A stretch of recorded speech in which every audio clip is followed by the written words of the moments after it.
these sessions in the fall, but because of the election, we're a little bit behind schedule. So the quicker we get the budget approved, the faster we can go to tender and get better pricing on our projects coming in the future. So, with that said, roll call.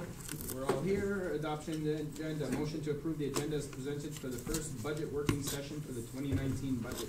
Need a mover and a seconder. Moved by Councillor Kanowski, seconded by Conseiller Brisson. All those in favor? Opposed? Carried. Disclosure of pecuniary interest. See none. For 2019 budget presentation, Monsieur Leduc, Monsieur Bedin. Oui, merci Monsieur le maire. Bonjour, charmant du conseil. So here we are. Bienvenue à la présentation pour la première ébauche du budget 2019. Juste une couple de petits détails pour votre information. Donc, vous avez la PowerPoint en papier qui a été déposée devant votre bureau, devant votre station ce matin. Ça coordonne avec ce qu'il y a sur l'écran. Donc, si vous préférez suivre à l'écran, c'est correct. Si vous voulez en papier, c'est devant vous. Ça correspond aussi au PDF qui vous a été envoyé par courriel. Si vous préférez suivre sur votre laptop, sur votre iPad, ça aussi c'est correct. So that being said, I'm going to let our CEO, Mr. Jean Leduc, say a few opening remarks, and then we're going to get into it. Bonjour, Monsieur le maire, membre du conseil, membre du personnel. Donc, Monsieur le maire, on est content ce matin parce qu'on n'a pas un slideshow qu'on travaille dessus encore pour demain. On est terminé. M. Godin et son équipe, les chefs de département ont travaillé fort à livrer un slide deck qui va peut-être bien explicatif pour certains, surtout M. Tarnowski, c'est la première fois qu'il voit ça, donc j'espère qu'on a mis du contexte dans quelques chiffres et quelques données. So I'm quite happy with the way we presented the slide deck, and I think it's going to provide you with all kinds of information that will help you with understanding the budget. I think this is a good budget regarding all kinds of projects and studies and deliveries that we're going to be doing over the next 12 months. So hoping, Mr. Mayor, that this will meet Council's expectations, and certainly we're open to listen to your comments and questions, and certainly take a note of what you would like to see removed or added to this budget. Thank you very much, Monsieur Leduc.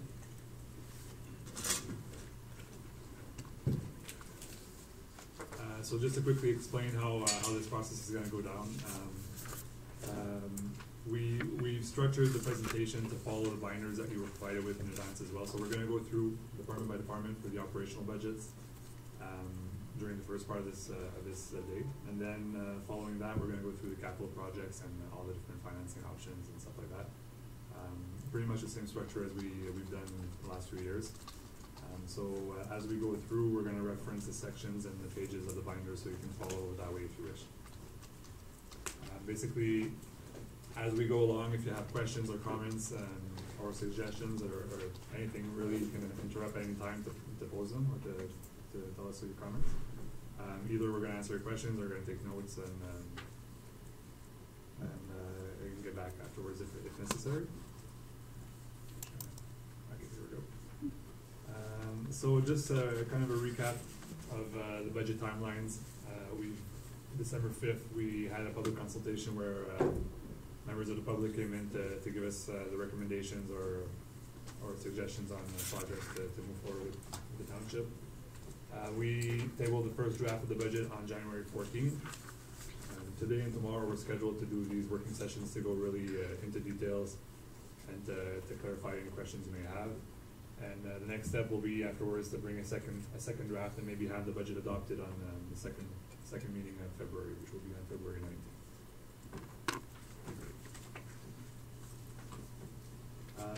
So the next few slides will be our usual statistics that we bring every year. We do want to mention a few things even before getting to that, just regarding some financial challenges. Before starting the budgetary process, we do face some realities where we have to, certain costs have to increase or certain revenues that are out of our control can sometimes decrease. So the next few slides is just going to kind of summarize this. To start, for the OMPF program from the provincial government, this is a grant that we receive every year. In 2018, we received $250,000. We don't yet have a confirmation exactly what we're gonna get in 2019, but we do know that the provincial government is looking into reviewing the program and probably decreasing it, but we don't know by how much.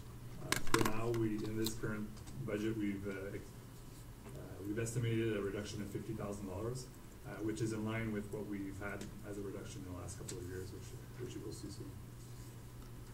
As for cost increase that are out of our control, there's the OPP invoice, which you will see when we get there. We're projecting an increase of about $80,000 for the 2019 invoice.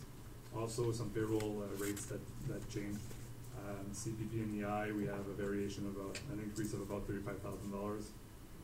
WSIB about 21, and for our Great West Life invoice, we're looking at an increase of about $100,000 overall across the board.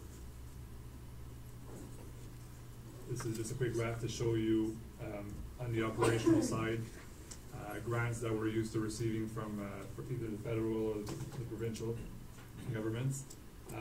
As we can see, and the big one here is the OMPF that I mentioned earlier on. We can see how it went down from 2010 when it was over $8 million, or sorry, $800,000. In 2018, we were down to $250,000, and now we're projecting $200,000 in 2019. But like I said, that number is not confirmed yet, so it could still change. I'm going fast, and if ever you have questions, feel free to interrupt me. Over here is just the financial challenges on the capital side that we're just listing. The last 4 years, we've had a contribution from the United Counties of $356,000, which we've used to finance a bridge. Mr. Lowe, I think we've had discussions with the counties about that recently. Yeah, so. just to let everyone know, in the last 4 years, the $2 million at the county level was redistributed to all the municipalities, our share being $356,000. That was for the last mandate. However, yesterday it was confirmed that the $2 million will again be this year, so we will have that $356,000 from the counties. So that's very good news. Yes. Councillor Alain? So with that, does that, if we know that we're getting that, where would that change things in this budget? I think that'll be up to us to decide how we want to distribute those funds moving forward. As Mr. Godin said, in the previous 4 years, we used that as a payment for one of the bridges. Is that correct? That's correct, Mr. Mayor. So to answer your question, Councilor Lauren, at this point in the budget, with the first draft, we don't have that revenue. In the last 4 years, it was in the capital budget for the financing of the Wade Bridge. For the Wade Bridge, exactly. So we had financed that over the 4 years. So we know then going into the capital discussion that there's money from UCPR for, I'm assuming, roads or infrastructure type of thing, that if we're currently using out of other funding, that we can transfer that and reallocate those fundings for something else. That's correct. So it's almost 3.5%. Yeah, thank you. Yeah, So what do we sum? Ça fait que ça, c'est seulement pour les choses de roads. Oui, c'est spécifiquement des comtés, c'est pour aider avec les chemins, les ponts, ces choses-là. C'est pas avec la chose de la forêt de road. Ça avait été une autre contribution qu'on avait. Wow, oui, ça c'était séparé.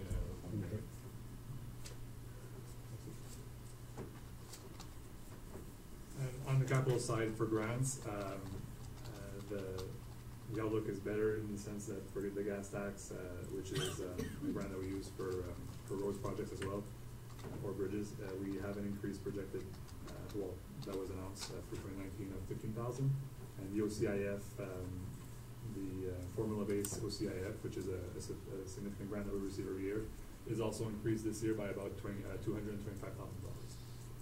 Conseiller Brisson? Celle-là, ce grant-là, y a-t-il des limitations à où on peut l'utiliser? Oui, donc pour le OCIF, l'intention du OCIF, c'est pour les infrastructures.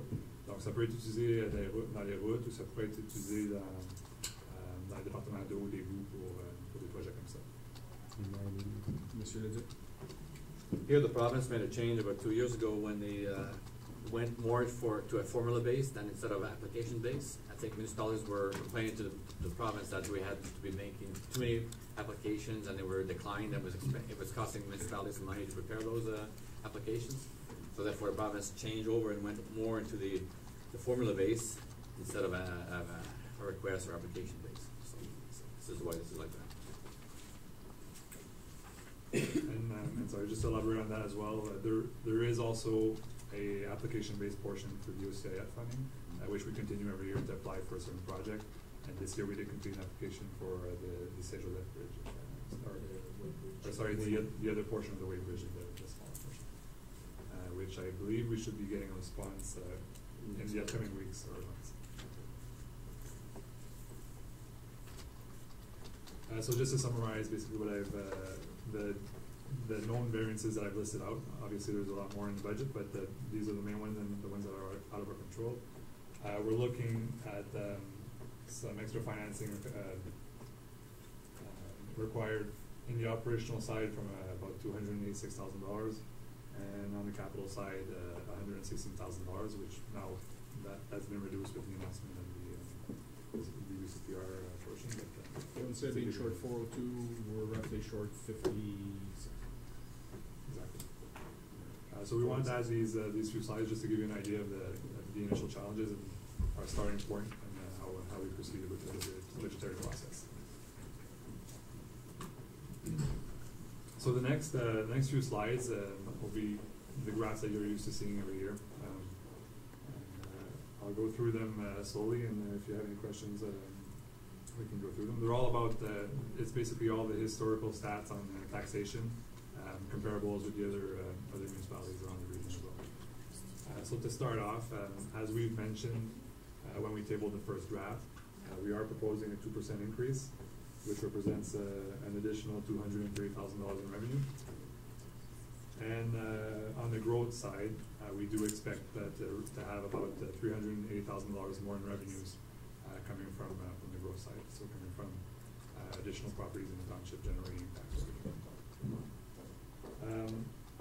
The way that we've split that increase in the budget is about $442,000 going in the operational, and we also increased our infrastructure budget contribution from the taxation by about $168,000. Question. Yes. Merci, merci. Monsieur Godin, est-ce qu'il y a moyen d'avoir ça en pourcentage d'augmentation de l'évaluation foncière? Alors, vous dites 382 000, ça représente combien sur le pourcentage? Qu'est-ce que c'était l'année passée? Oui. Tu vas voir qu'on va avoir d'autres tableaux qui s'en viennent, qui vont comparer aux années précédentes. Oui. On ne l'a pas en pourcentage, par contre, mais c'est définitivement quelque chose qu'on pourrait ajouter puis à ce moment-là que je pourrais vous clarifier. Si je peux en faire. C'est juste en pourcentage, c'est plus facile à comparer une à l'autre. La même chose, pendant que j'ai le micro, je vais juste poser la question, c'est quoi le forecasted inflation rate for next year? Do we have that? Nothing for the Canada? C'est quoi, 1,8, 2%? Monsieur le dit, monsieur Leblanc. Je crois qu'on va avoir des données sur l'inflation quand on va parler du côté salaire. C'est sûr que les différents domaines ou les différents types de dépenses ont des différentes représentations, mais un peu plus loin dans la présentation, on va avoir certains tableaux pour les comparaisons. Merci.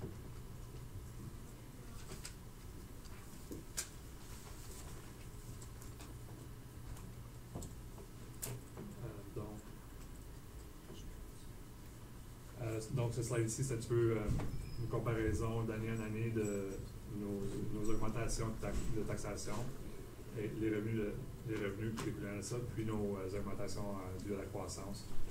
Donc, M. Turnowski, pour répondre à ta question, si tu veux comparer d'année en année pour la croissance, on regardait de 2016 jusqu'à 2019, on était à 276 000 en 2016, 348 en 2017, 354 en 2018, puis là on regarde environ 381. Donc c'est ça, on n'a pas inclus les augmentations en pourcentage, mais si vous voulez, ça pourrait être des petits 8%. Environ ça. Okay. Merci.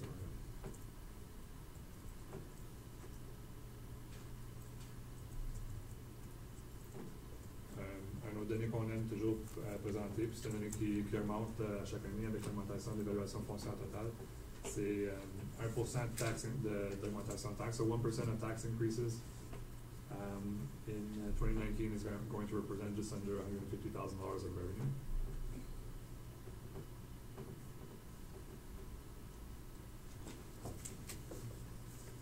Conseiller Lorrain.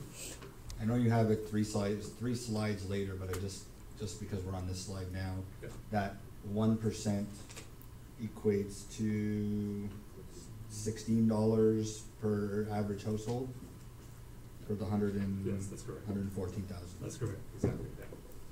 You have to get perception from the public or from the taxpayers, that's what it would represent. Right, which is a good number to have, right? So we talk about 1%, we talk about 114,000. It's Break it down. good to be able to tell people that equates to For sure. $16. And I keep saying this year after year is, you hear a lot of times other municipalities, I'll use Ottawa as an example, because their tax base is so large, and they sit there and go, well, we're increasing 3, 4, 5%, whatever that number is, and it's like a massive number. Right. I mean, It's like $80 or $90 to people who are like, oh my God, okay, wait, understand it, every 1% here on an average household is $16, just so we. And I mean, I think we present these presentations, a shorter version to staff as well every year, and I think that's one point that we like to stress that kind of surprises people is what 1% actually means Yeah. for the township and for the public as well. I think another point when we compare ourselves to the city of Ottawa is that while here we break down, we have taxation, we have our garbage fee, our garbage recycling fee, and we have a fee for fire, if I remember well. Whereas the city of Ottawa, they say 2% or 3% on their taxation, but they have a whole list of other things that they increase as they need to, that they don't include in that percentage, whereas a lot of it is actually included in ours. Well, I think in the past, they've gone with the percentage plus growth aspect, so that's your 2% plus another 3 that people don't understand that's in there, right? So it's truly a 5, but they're Right. presenting a 2. Yeah, and we'll see that in this slide actually. Okay. What we're presenting in this slide is a bit of a historical on the actual total requisition. So all the taxation dollars that we're collecting through this. And you'll see in 2019 it's up to 11.7 million, which represents, like I said, a 5.5% increase from 2018. Hey, how much? 5? 5.5%. 5.5. There you go. I wasn't far off. Yeah.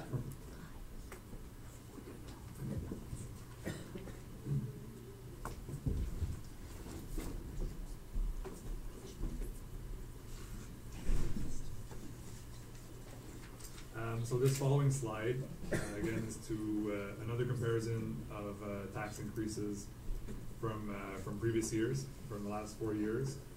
We've been steady at 1.5%. This year we're presenting a 2% increase.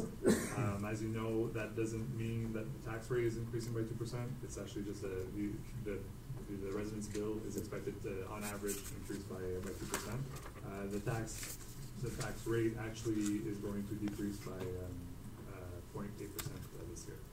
So we're looking at a slightly lower tax rate, but an increased bill due to the increase in assessment.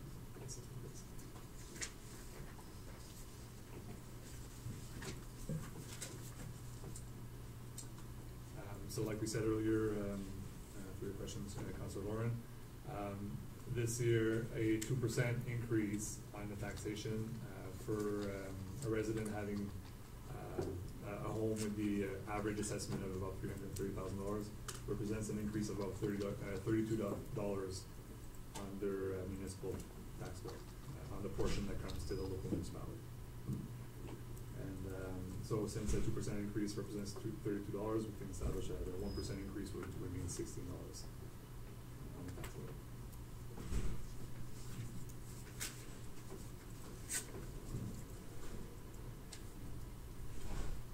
So this next table, we always like to have comparables to other municipalities, and especially around the region. So this is a table of the 8 local municipalities in the county, United Counties of Russell. As we can see, we're showing 2018 rates because we don't municipalities haven't yet adopted their 2019 budgets, but in 2018. Again, we ranked second for the tax rate, which means we have the second lowest tax rate, following East Hawkesbury. We're catching up. We're catching up. We can see we've been in that position for the last 3 years. In 2015, we were ranked 3rd behind Champlain, and obviously, administration and council have put forth efforts to not have major tax increases every year, and we can see the result here. Councillor Lorrain? Would you happen, and you don't need it right this minute, but would you happen to have that, what that tax rate was in 2008, just for comparison?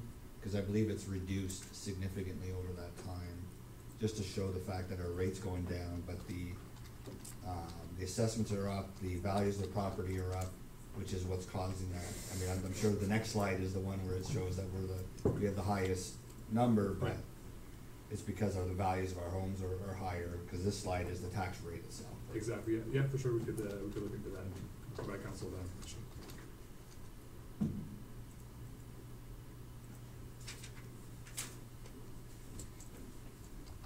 So this next slide, and if you're following in the presentation that was sent by email in the PDF, you'll see that there's a slight adjustment that was made here.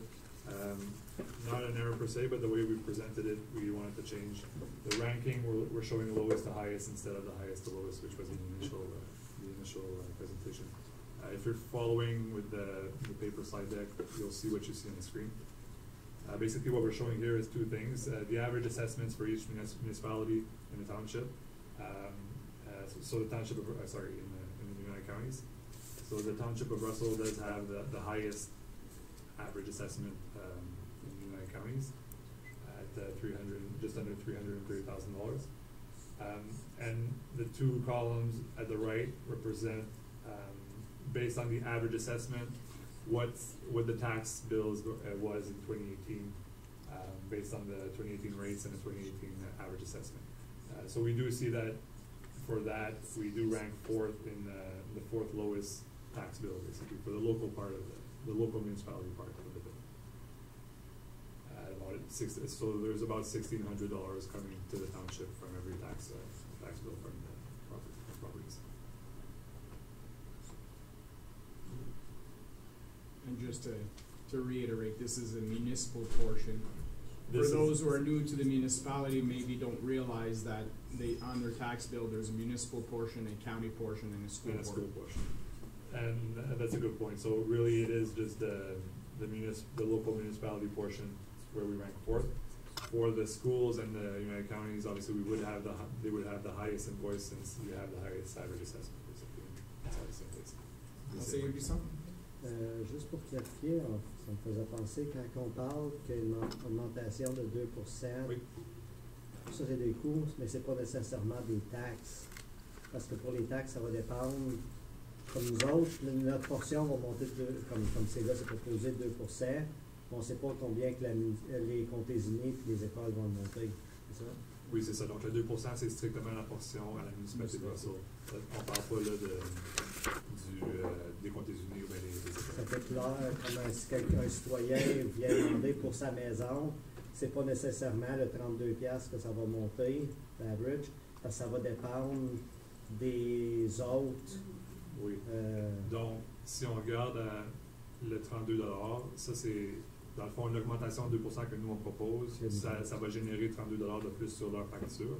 Les comtés unis et les écoles ils vont faire leur propre budget. Donc, si l'augmentation était à 0 pour les comtés unis et pour les écoles, donc 32$, ça serait l'augmentation totale. Mais c'est certain qu'il va y avoir une autre augmentation qui est hors de notre contrôle pour la portion des comtés unis et des écoles. Juste qu'on soit au courant, les comtés unis regardent à peu près 3,82 en fait d'augmentation. Ça va être arrivé le mois prochain.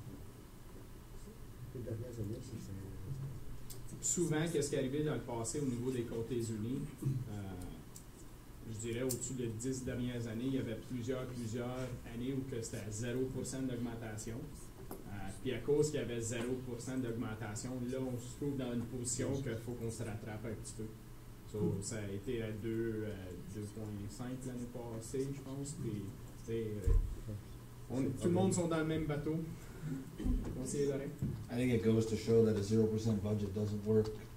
It may work in those years, but then you're playing catch up year after year. I mean, even putting, I think in those 4 or 5 years anyway, that they were 0. Had they put 1% away, then you may be seeing a 1 to 1.5% now, and now we're seeing 2.5 and 3.5. It doesn't work, and I'm hoping that in the future that they see that and don't come up with these 0% budgets, Yeah. whether it be here or there. I think the mentality, if you will, at the United Counties was to try and raise at a 0% level to give municipalities an opportunity for them to be able to raise a little bit higher, to get a little bit more money into their coffers. Unfortunately, that didn't necessarily happen in a lot of municipalities. So, Monsieur Leduc? Also, to help our budgets, this year the counties have taken the upload of all the fire dispatch calls and network. So that also has uploaded a lot of cost to them. So in all fairness, we are expecting them to have an increase. Yeah, definitely, because there was about, for the fire dispatch costs and the fire infrastructure of the network system that they're putting in place, that would have they uploaded essentially $1 million from the local municipalities. Because that infrastructure, we knew it had to be replaced. It was going to be an excessive cost for the municipalities to do. So, and from emergency services, it should be really a regional network, like a lot of counties are. So I'm happy that my fellow mayors agreed that we should upload that. It gives us it helped us definitely at the local municipality. Well, we're a major portion of the county budget, right? So yeah, 21%. So, question, conseiller Brisson? Peut-être qu'on va en parler plus tard aux choses de pompiers, justement, vu que tu amènes. Mais là, vu que c'est rendu au comté, puis tu disais qu'il avait investi pour la nouvelle infrastructure, donc il ne parle plus d'aller avec Ottawa. Non, ça c'est quand tu parles des services des pompiers, c'est deux différentes choses. So you have the dispatch center, c'est là que les appels YAL, puis après ça, tu as l'infrastructure nécessaire pour communiquer avec le dispatch center. Okay. So là que les comtés de l'avance avec un nouveau système d'infrastructure de network. Une fois que ça c'est en place, au niveau des comtés unis, à la table du conseil, il va y avoir une discussion. Est-ce qu'on continue avec Hawkesbury? Est-ce qu'on regarde d'aller à Ottawa? Ou il y a d'autres possibilités aussi. Okay. So, oui, c'est là que les discussions vont aller à ce moment-là. Okay. Monsieur Godin? Oui, merci, M. le maire. Donc, un dernier diapo sur les statistiques de taxes. This is just to represent so our residents' tax bill, where does the money go? Like we mentioned before, there's the local municipality portion, there's the UCPR, the United Counties, and there's also the school taxes, which we're responsible for collecting, and so which we, the townships and the tax bills. About 44% of that invoice comes to the Township of Russell. About 35% of the tax bill goes to the United Counties, and about 20% represents the school taxes. I think that's an important slide for residents to understand as well, is that even though the municipality is charged with collecting 100% of the taxes, we actually only keep 44%.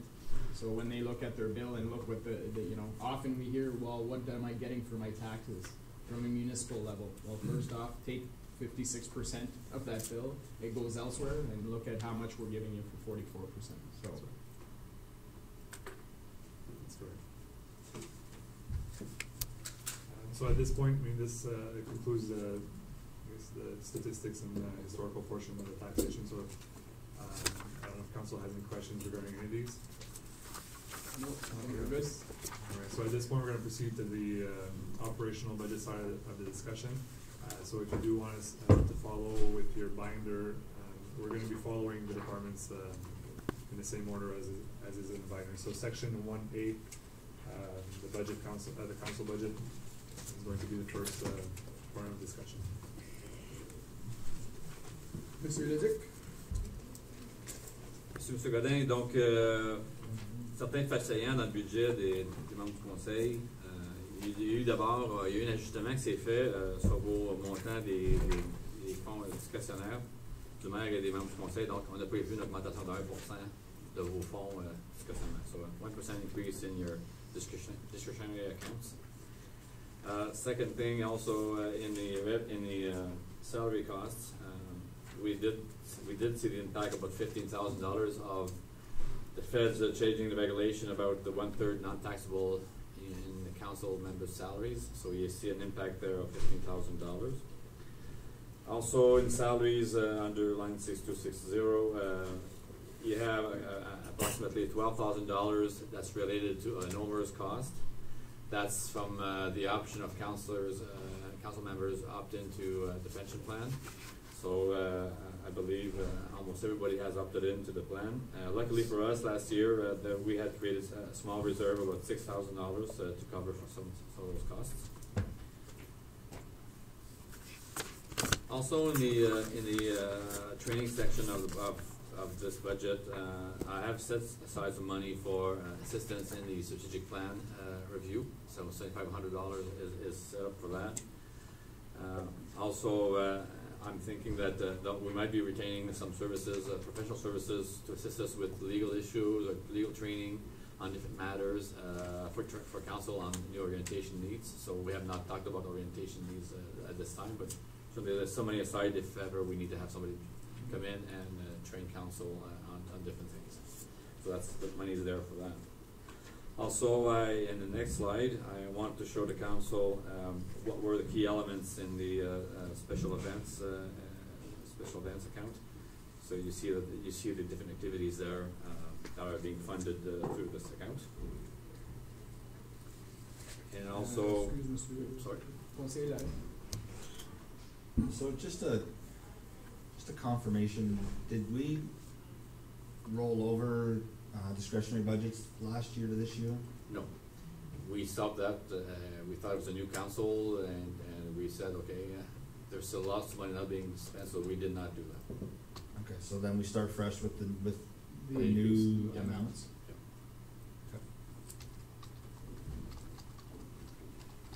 And then we're into the community grants. So there's still the same level of funding for community grants, but last year we had a $12,000 contribution to the Monument Francophonie. So that money's been spent and therefore not needed this year. So there's still about $7,500 there of area for council if ever we have a special request on funding on different things. So you have some room there for different activities if you feel you need to do something there for the community. Yeah, I guess just for everyone's sake, just remind us, what's the amount that we put aside? Is it 35 and 35? That slide's coming afterwards. Oh, okay. So there'll be lots more questions, I'm sure. Councillor Sosia? Could we use those funds for recognition to Jonathan Pitt? There's $2,500 there, so if ever we had a project that we could support, that we could match some funding for some other organization, you have some room there for that if that's what you like to earmark that money for. From a, since we have this slide up, from a policy perspective, if you will, or how we give grants, I'd just like to suggest that we should start looking at how these funds are allocated. To make sure we're getting a return on our investment when we're donating funds. Like if, for example, the carnival, if none of us had seen a Facebook post that there was, they were giving away money, $4,000, then it would have just been rolled over again in the municipal budget. So I think that we should have something in place in our procedures where, we're asking for figures, we're asking for them to justify the money that is being allocated to these funds. Like some of them, it's standard stuff, and I don't think it's a big deal, but at least the administration, I think, should have the tools to be able to confirm that the money is being distributed to how council would like to see that distributed. And if there is a subject that comes up or an inquiétude de la part de l'administration, that they can bring it back to council for discussion. I'd say that. Is it possible then, and I don't know if we have to redo the community grants process or not, I don't think we would have to, but when the reports come to us the in-kind grants are what they are, right? It's a hall rental, it's a facility rental, or whatever, those are understandable. But when it's the actual cash, and they're saying, well, they're putting on, use the carnival as an example, we're putting on the carnival, and they're asking for $4,000. Is there not a specification in the grant request that says what exactly are you using this $4,000 for? And then that comes to us in the report that says, Carnival Committee is requesting $4,000, and the $4,000 will be spent as follows: $1,000 for communication, public, advertising, $2,000 for food and beverage, $1,000 for this. That way, there we know exactly where that money's expected to be allotted Yep. to. Doesn't necessarily mean that it will be, but at least they have to show where that money is going to go. I know there was another one too that we had near the end of the year where it was like, well, wait a minute, what are they asking this money for when they have other money that they can use it for? So I just want to maybe that's something that we want is more clarification as to what the actual dollars are going to be used for. And let's we'll use the fair in Russell. We give them a significant amount of money. What exactly are they using it for, and break it down, and then we get that information. Madame Guittard? Bonjour, Monsieur Nahum. Bonjour, Madame du Conseil. Definitely, and we do that. They send a budget, and I can tell you, a lot of times we send back the budget because we don't have enough details. The only problem that we have, like you just mentioned, we don't know if they really spend that money. So, it's easy to say, well, we'll be spending $700 in advertising. But on the other side, if they get a pro bono or something like that, and they don't have to spend the $700, we will never know about this. Because on the final report, the only thing we ask is, where did you distribute the money and how much? That's all. So maybe I think it is, maybe in the final report, that we should maybe ask more details with receipts. Well, I think both accounts, but what I'm more wanting to see is when you bring your report to council, Yeah. explaining more of what that money is going to be used for, right? And not just say $3,000 for the carnival. $3,000 for the carnival equals this, and this. $500 for the Optimist for whatever contest. It's going to be used for this. You know what I mean? Like more letting us know what the money's going to be used for versus us having to go and ask. And then on the back end, absolutely. And if they're not showing that they spent it exactly what they did and spent the money that they do, then maybe another report back to council and say, listen, the next time this came up last year, they didn't use their money for this, and this is what I think the recommendation should be. I think as well, one thing to look at is, do these organizations even need the money? We have some organizations, I think the Carnival is a good example where all of a sudden they just decided, the $4,000 they start giving out. Well, how much money do they have in the bank? How much have we been giving money over the years, and all of a sudden an organization can ask for, $5,000, $500 or whatever the case is, but if they've got $50,000 sitting in the bank, well, these are funds that, I think personally, in my opinion, the grants should be there to help, organizations when they really need it, not just be relied upon that, it's easy cash to go get from the municipality. We need to be able to see that return on their investment. You mentioned one thing for the hall, as in kinds.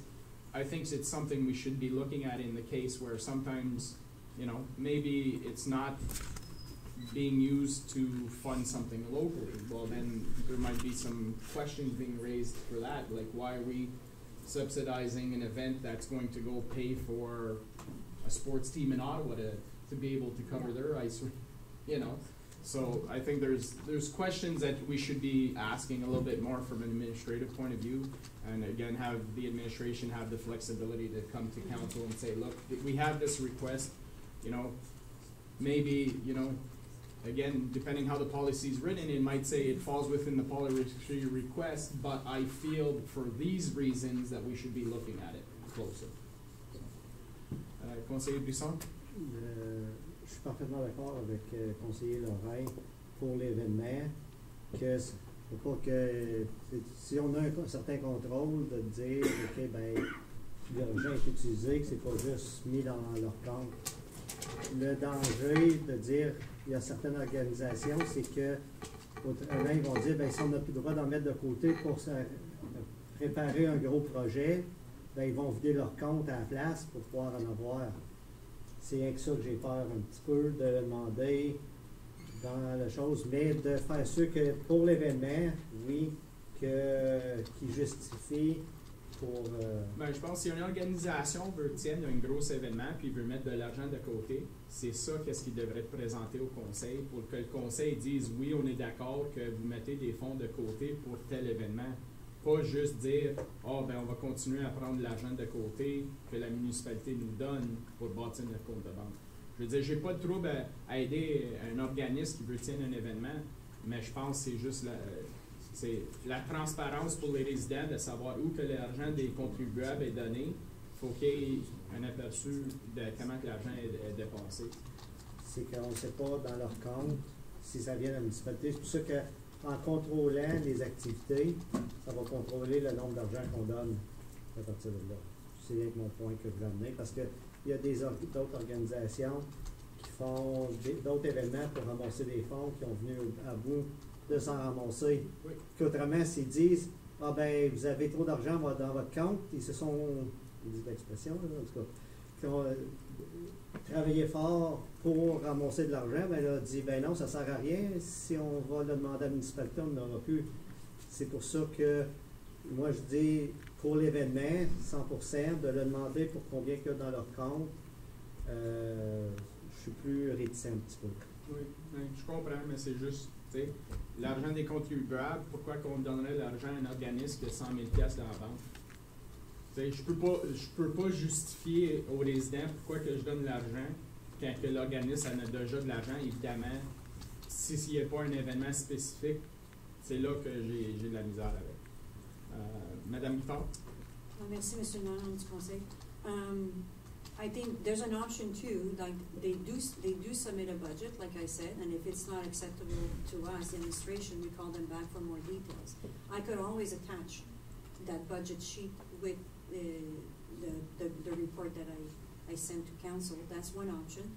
The other option, I think it's time to maybe reopen the policy and, you know, fine-tune some items in the policy.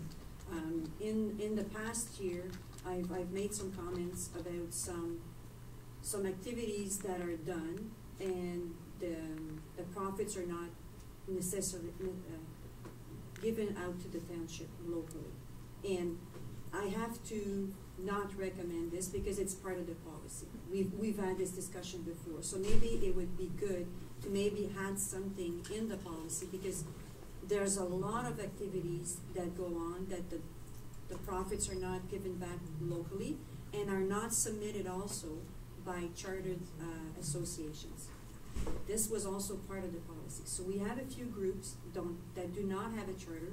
They're not recognized as non-profit officially, and we give out a lot of money to them. And I'm not saying anything against those groups. It's just it's not part of my policy. So at one point, I think we have to maybe have another look at this and maybe create some exclusions if this is council's wish. Yeah, I think if we're talking on the cash side, I wholeheartedly agree. I think that's where we're giving out actual physical money. On the hall rentals, I think we need to really think about those ones a little harder sometimes, because, you know, I'll use an example. I know a request is coming in at some point in time where the actual association is from Ottawa. However, there are local residents who are in that association and will benefit from the event that they're going to put on, and that group is a significant user of facilities in this municipality. So they're going to request a hall rental for whatever the Grand Sad is for an evening to do a fundraiser. Would we decline that request because they're an association from outside? However, they have residents on that association, and they're a major supporter of one of our recreation facilities, right? And they bring a lot of money in from an economic development perspective. They're bringing people here. They're eating here. They're going to our local shops, whether it's going to Giant Tiger or whatever. So I just want to make sure that we're not it's not a blanket rule, and that we can't ever, make exceptions, is what I'm saying. Yeah, and I think that it always comes back to council to have that discussion. Madame Pital? Thank you, Mr. Mayor, members of council. The only problem that I have with hall rentals is when they take the liquor license. From, let's say, from the Emblem Hall, they can take the liquor license, so this is where township is losing out on the revenue from the bar and the hall. The hall, like you said, is $309, but the bar it could be significant revenues lost for township.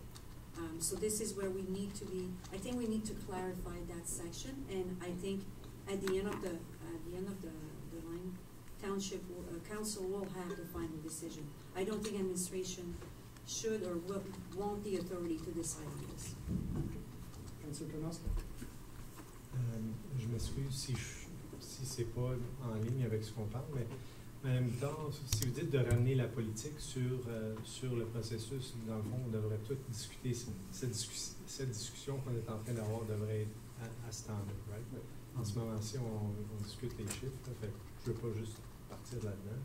Je pense qu'on peut utiliser notre temps mieux, mais je suis d'accord avec vous. Puis est-ce que ça serait fait ça au niveau du comité en premier, puis après ça, ça revient au conseil?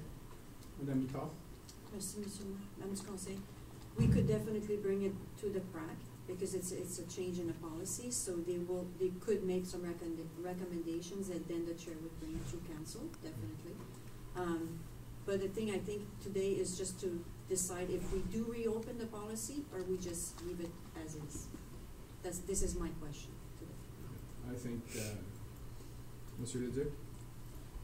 I don't agree with that. I think today is the budget. The discussion is about the policies are later. I think today is more on this list. It should be, our intent here is that those who are underlined in yellow, do you have any issues about any of them which you would like to remove? If not, then this means they're automatically approved, and we move on to the next slide. I would personally like the administration to, if you have any concerns about these items, to perhaps bring it back to council.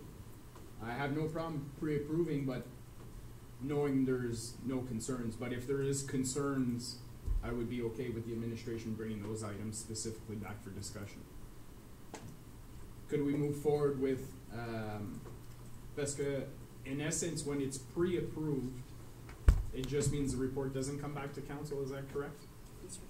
So could we give a direction to the administration that we're okay with these pre-approvals, however, if there are concerns, that the administration should bring those back to council to have further discussion to reconfirm, if you will. From a budget perspective, it's in the budget. However, if ever council decides that we, at that point in time when it's presented, that we have the same concerns and we don't want to move forward, because we don't send letters to all these organizations saying you're pre-approved. We do. So before sending those letters, I would suggest that if you have any concerns, that those come back to council. And council will be able to have a discussion at that point in time and make a decision. Well, they always do come back to us. Like, I'll give you an example, there's a pre-approval for Canada Day. When you get the application, you actually bring it to the table, we go forward with it, right? I thought we did. Thank you, Mr. Mayor, members of council. No, all the pre-approved in yellow do not come to council. They do come to the administration though, because that's mandatory that we still see the application, okay? It will come back to council if the amount has changed. So if it changes by $50, I have to bring it back to you, okay? The only thing that I really changed on the report for the grants is really the distribution. So I've put 34,000 for the in-kind and 29 to cash, because last November we had to transfer some money again from the cash to the in-kind. So I think that's good, because this was the original intent of this community program, that people use as our facilities. So I think there's a good trend there. So I've taken out a few of them, because after 2 years, if they do not come back to request a grant, we take it out from the spreadsheet. Any questions, Councilor Sosi? I agree with you, Mr. Mayor, but I was also gonna say I'd be okay with Madame Bittard, relooking at the policy and what's in place, and then possibly bring it back to us a later at date. a later date, Yeah. and then, you know, we can just sort of fine tune it and, add some details, and also make sure that organizations are doing their follow-up report, where they allocate, you know, what they're doing, and even, and as I mentioned before, making sure they have the recycling done, and all the policies that are required in the report. Quelque chose d'autre à ajouter? Conseiller Brisson? Juste une question qu'on avait, là, c'est juste qu'on voyait, il y avait différentes couleurs. Puis c'est écrit bien petit en bas, que là, on vient pas vous de voir tout. Jaune, c'est après approuvé, mais les bleus, c'est quoi? C'est écrit assez petit que je vois pas la dernière ligne, c'est bien sûr.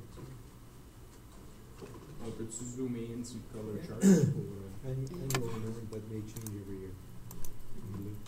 Mountain Blue or request? Annual amount, but may change every year. Puis donc, là, tu Request the annual are not approved. Not approved. Were approved by council in December 2018. Green is newly pre-approved in 2019. Puis l'autre question que j'avais, c'est juste pour confirmer. On avait le budget de 32 et 31 pour l'année passée, c'est ça? Oui. Puis là, on a dépensé 28 et 26.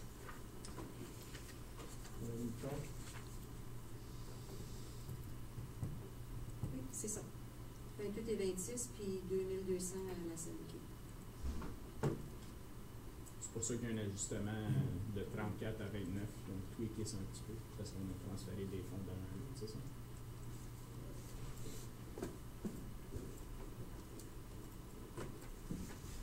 Councilor Lorrain? So at the end of the day, the amounts that we're looking to stay the same at 34 and 29 Which is- for a total of, what's that, 63. So that's almost 0.5% of the budget, Yeah. essentially, that we give back to the community. Okay, thank you. And I like the idea of giving more in kind, because that means they're holding activities that are most likely doing fundraisers to help them become self-sufficient. That takes less money away from direct taxation. But what it, the other thing that it actually does too is it's going to bring people to our facilities that have maybe never been to our facilities before, and if they were ever looking for an event, whether it be a wedding, a shower, something like that, they get to see the facility and how it's run and what it could be done with. So I have no problem with approving the 63,000 budget for the community grants. Okay. Conseiller Brisson? Je sais que je l'avais mis dans mes recommandations. Savoir comme, tu sais, on revenait avec les tournois de golf. C'est avec moi, personnellement, je trouvais tout le temps que quand il va à un tournoi de golf, c'est comme une levée de fonds. C'est pour ça que ma recommandation était peut-être que ça soit tombé, remis là-dedans pour qu'on le voit, quel tournoi. Je sais que comme c'est là, c'était le budget du maire qui le prenait. Le budget du maire puis le budget du... c'est partagé. Je sais que la liste est envoyée aux membres du conseil à chaque année. Je sais, mais c'est juste que pourquoi le faire différent que un tournoi de golf, c'est une levée de fonds, c'est un grant qu'on donne pareil pour les choses, parce que c'est une levée de fonds que pour Habituellement, c'est un l'organisme. sponsorship. On paye à cause on met le nom de la municipalité sur une pancarte. C'est un sponsorship, c'est pas juste nécessairement un don. T'sais, sur ça, c'est beau que les organisations reflètent qu'on a mis, que la municipalité a contribué d'une façon ou d'une autre. Mais les tournois de golf, habituellement, c'est pas juste un don, c'est un sponsorship d'un trou. Oui, mais Je ça veux fait dire, la même chose. si vous voulez que ça sorte de ces montants-ci, moi j'ai personnellement pas de trouble avec ça. C'est juste qu'il faut que ça revienne ça va être we'll be inundated with requests if it's coming through the grants program. Conseiller Larin first, and then Councilor Tarnowski. Yeah, so for me, you'd have to change the rules and guidelines of the community grants program to add that in. But to me, if it's a sponsorship, it should come out of a sponsorship budget. And we have a marketing and sponsorship budget, I believe in the next slides that we're gonna go through with, under the CAO's budget, that would account for this. I'm assuming you're not talking about the registrations and that stuff, because that comes out of our own Yeah. budgets. But in terms of the whole sponsorships or, you know, if a council member is giving an item for that, well, that comes out of their own budget. So if it's the municipality that's sponsoring the whole or whatever, then I don't believe it should come out of the community grants, in my opinion. Councillor Tanowski? Juste pour confirmer la pratique, normalement, ça serait dans le marketing, ça. C'est à travers tous les business que j'ai jamais vu. Ils mettent sponsorship, comme ça, c'est fait comme en guise de marketing. C'est de la promotion. Mais mon point de vue, c'est que c'est un organisme qui fait une levée de fonds. Que tu sponsors un trou ou que tu sponsors une salade à un banquet, ça revient à peu près la même chose parce que le but au bout du chose de l'organisation. So, tu demandes-tu que l'argent sorte du Community Grants ou tu demandes qu'il passe à travers du même processus que le Community Grants?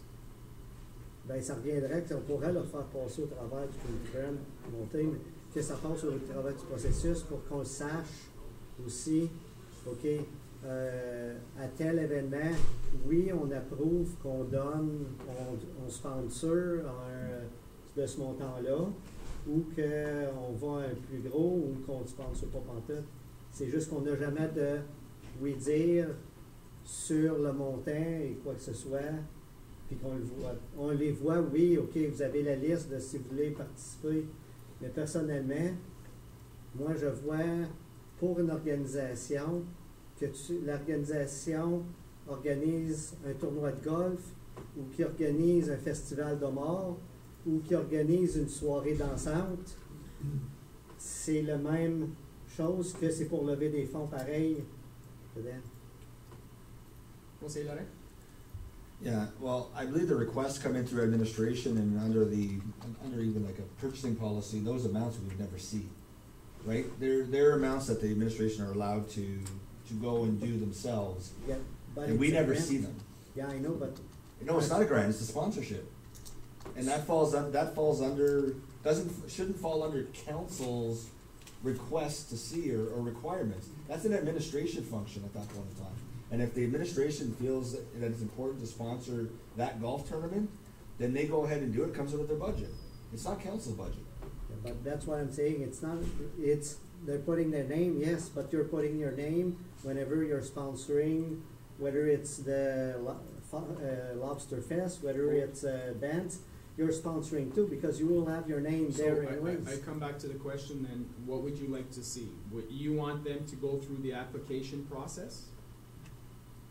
Is that what you're asking? Because all it is we get an email saying, here's a sponsorship, would you like to sponsor? What I would suggest for this year at least is, because we're talking about re-looking at the sponsorship and the rules that we did. Because historically what has been done is that, Monsieur Leduc, we receive all the tournaments, the list is provided which tournaments, and we usually sponsor holes where we are not participating in, unless it's something significant like the Warden's tournament. But for the most part, if there's a contribution either through participation or sponsorship, that's where usually the funds are allocated from. But that's why I'm saying, in my view, it should be considered as a grant, because so we're giving a grant to those organizations. Okay, so the question is, Conseiller Brisson would like it to be done differently. Are members council okay at looking at different options, or are we okay with status quo? I'm okay with status quo. Status quo? Status quo. Status quo, ça reste pareil. Merci. Monsieur Leduc?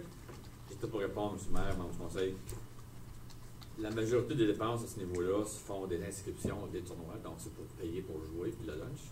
C'est une partie pour eux.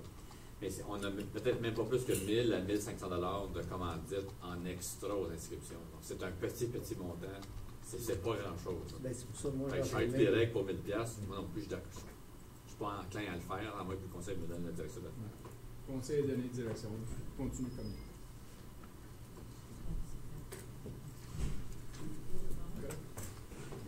Well, I thank you, Mr. Mayor. members of council, the only thing that I wanted to add, and I think we've had this discussion before, when you have tournaments, those are not being held in township facilities.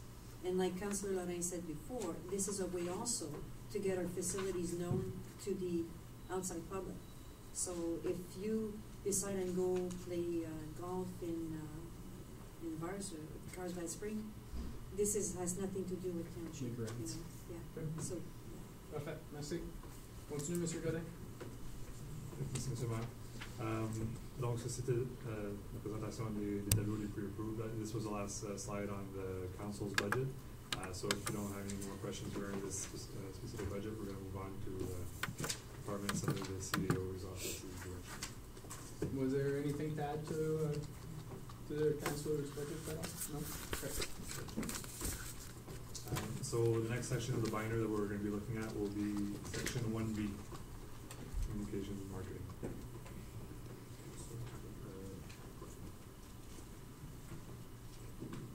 Donc,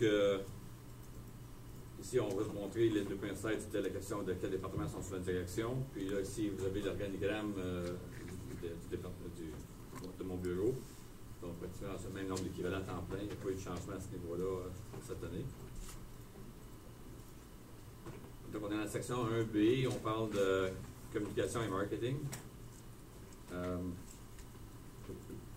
So there's been some money put aside for the branding exercise. I think not as extensive, but certainly there's some in section 6320 in communication that we look at the branding, and maybe in this case we'd like to start by reviewing should be renaming the municipality or not. I'd like to do that work on that this year. And we haven't done our info guide since 2017, which is one that we did last year only electronically, so we could maybe do that again this year.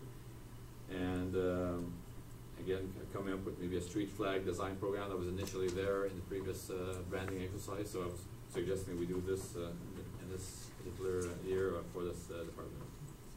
Any questions on communications and marketing? Questions? Conseiller Lorrain? Does the website fall under this section?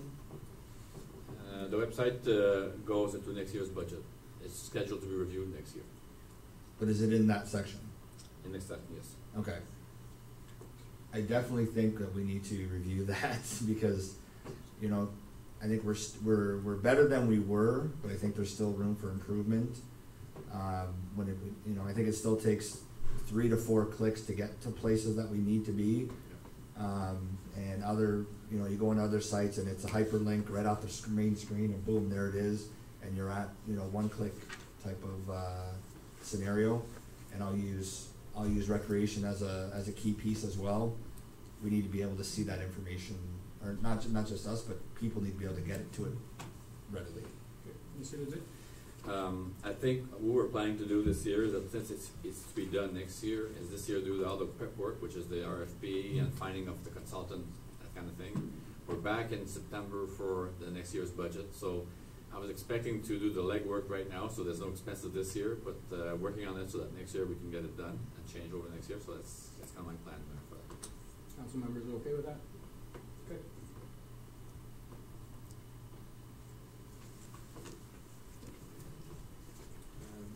So the next department will be the clerk's office, which is in section 1C.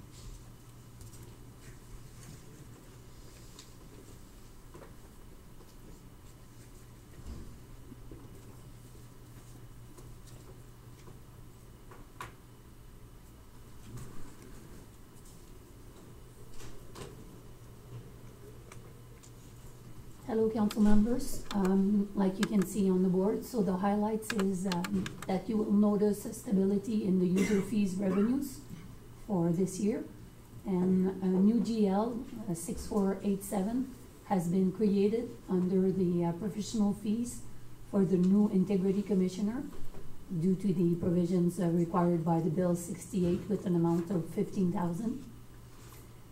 There's a transfer to the reserves for the elections in the amount of $16,250 to redistribute the cost for the 3 years, because during the election year we do not contribute, so it's based on 3 years.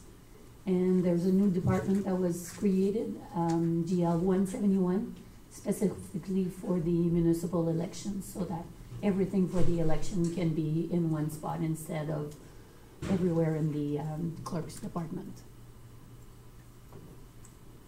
Question? Non. Continue. Merci. Thank you. Alright, so next department is human resources, which is at section 1D of your binder. So, dans la présentation, je vais faire allusion au thème des événements spéciaux à 6443. Je vais seulement lister qu'est-ce qui se retrouve, peut-être pas le bénéfice budgétaire dans ce qui, qu'est-ce qui se retrouve plus dans la ligne 6443.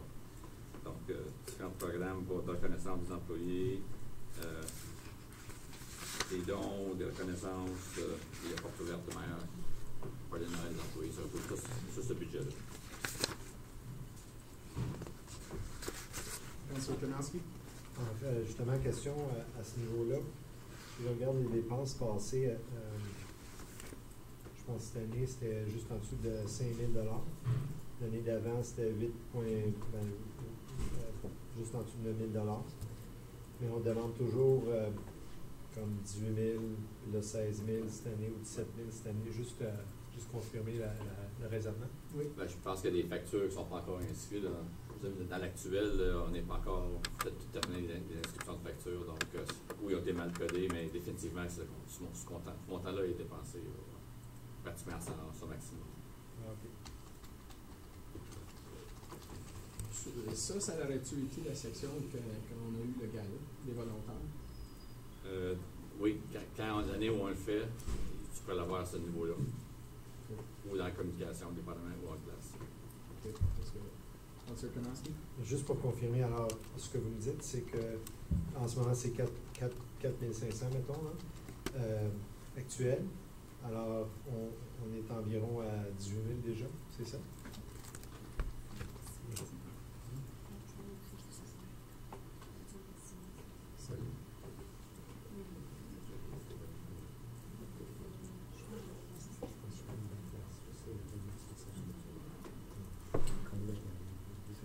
Monsieur Leduc? Comme c'est là, dans le haut feuille, c'est listé à 4 000, je suis certain Oui. qu'il y a d'autres deals qui Oui, rentrent. c'est ça, définitif. Oui. En fait, Monsieur Godet? si je peux juste vérifier, c'est parce que je regarde l'historique qui roule dans le 9 000, Oui. 9 000, puis là, je comprends qu'il y a des factures qui sont possiblement pas rentrées, alors je dirais, mettons, 9 000, Oui. même si, mais là, à chaque année, on demande, l'année passée, on a demandé 18 000, on a mis 18 000 de côté, quasiment 19 000, cette année, 16 700, mais je ne vois pas l'historique, parce qu'on n'est jamais allé au-dessus de 10 000, mettons. Alors, juste confirmer le raisonnement. Juste savoir le raisonnement. Monsieur Leduc? Je pense qu'on me dit qu'il manque pratiquement un autre 8 000 minimum encore sur cette facture-là pour l'instant. C'est sûr que les années où le programme de reconnaissance des employés, il y a plus d'employés, moins d'employés, ça varie selon l'année. Donc, c'est pour ça que le montant varie. On met un montant fixe annuellement. Il faudrait que je revoie vraiment ma détail parce que je ne suis pas sûr que j'ai tant de manœuvre que ça dans ce compte-là. Conseiller Buisson? Ça se pourrait aussi dans le Special Event, c'est justement qu'on s'en met un peu plus que si on veut faire comme un gala de reconnaissance ou quoi que ce soit qui est dans le budget. C'est pour ça que, comme il disait, oui, dans les autres années, c'était autour de 8 000, puis on dépensait, il avait budgété 16 000, mais c'est qu'on a ce budget-là, qu'on n'a pas besoin de revenir au conseil, il est déjà préapprouvé, que si on décide de faire de quoi de spécial pour les bénévoles, on peut aller chercher dans ce budget-là. Monsieur Leduc? Ben, disons qu'un gala de bénévoles, ça ne s'improvise pas de même. Donc, je fais pas ça comme ça, je suis d'argent aléatoirement. Je prévoirais un montant spécifique au budget. Donc, il n'est pas là, le gala bénévole, il n'est pas dans le budget de 2019. C'est plus l'année prochaine, en 2020. OK. D'autres questions? Councilor Kanowski? C'est juste comme pratique. Je veux juste m'assurer que l'année prochaine, qu'on regarde cette ligne-là, moi, je vais me faire une note. Parce que là, je regarde sur l'historique de 2 ans passés, 3 ans maintenant, ben, peut-être pas cette année, là, mais qu'on budgète toujours au-dessus de beaucoup quand même.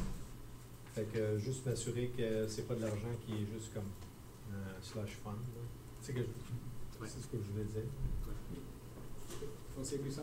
Justement, pour en revenir au gala des bénévoles, c'est peut-être de quoi qu'on devrait envisager. Je sais qu'il y en a plusieurs dans les autres municipalités qui l'organisent autour. Comme le dit, je sais que ça ne se fait pas tout de suite, que je ne dis pas ça nécessairement pour cette année, mais de discuter et que ça. Oui, ben, je pense que serait ça, une c'est. suggestion de. Monsieur Leduc? Ben, je pense que après le deuxième exercice, we had realized that it was a lot of work for a limited number of staff we have. So we kind of said we'll do it kind of this first or second year of a term of council so that we don't do it every year because we had a hard time finding sometimes different winners. So same names were coming back year and over again. So we kind of decided to move it every 2 years or at least once per term of council. C'est pour ça que je dis de juste de garder en. Il va être en vue pour 2020, M. Bixon. Oui. Merci. D'autres questions sur Human Resources? Non? On peut continuer. Oui, merci, M. le maire. Je vais juste, un petit commentaire juste pour, dans le fond, valider ce que M. Tenancier a dit par rapport à la revue des chiffres. 2016 et 2017, c'est sûr que c'est les chiffres finaux. Puis pour 2018, on continue à accepter les factures jusqu'au 31 janvier parce qu'il y a certains consultants, des choses comme ça qu'on va faire le suivi. Donc les chiffres qui apparaissent ici dans la colonne actuelle pour 2018, c'est sûr que c'est ça. Dans plusieurs cas, il y a peut-être des factures à être ajoutées. Ça, donc on ne veut pas trop suivre au montant que l'on fait. Alors, dans le prochain budget de l'année prochaine, tu vas être capable de voir l'historique. Si c'est plus accurate ou c'est un autre en bas de 10 000 pieds. So in a few months. In a few months, yeah.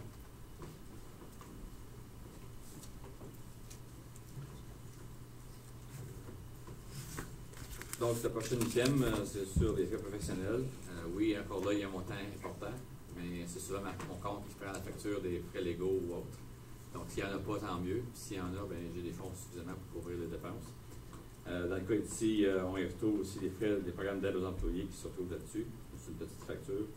Et aussi, cette année, selon notre politique de salaire qu'on a adopté le 4 septembre dernier, on est dû pour le Hay Group Market Study pour les salaires cette année. Donc, on va faire l'étude.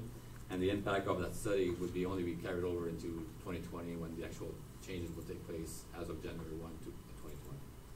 So this year is the study, the market study, and the results, and next year is the implementation of the results. Question? Monsieur Brisson? Pour le market study, à combien de temps qu'il recommande? Parce que je sais que ça fait pas longtemps qu'on l'a fait. Je sais que le temps passe vite. Là, mais... On l'a fait 4 ans passés, monsieur Leduc, 4 ans passés. Oui, en septembre, on a établi qu'à tous les 5 ans, on faisait la révision salariale. Donc cette année, c'est l'année où on fait l'étude de marché pour voir les comparables, qu'est-ce qui se donne. Puis prête pour que les changements de salaire se fassent. Donc, la dernière fois, c'était dans votre début de terme. On avait fait l'étude l'année avant. Et dans votre première année de terme, on a fait appliquer les changements. Donc, on arrive à la 5e année cette année. Okay.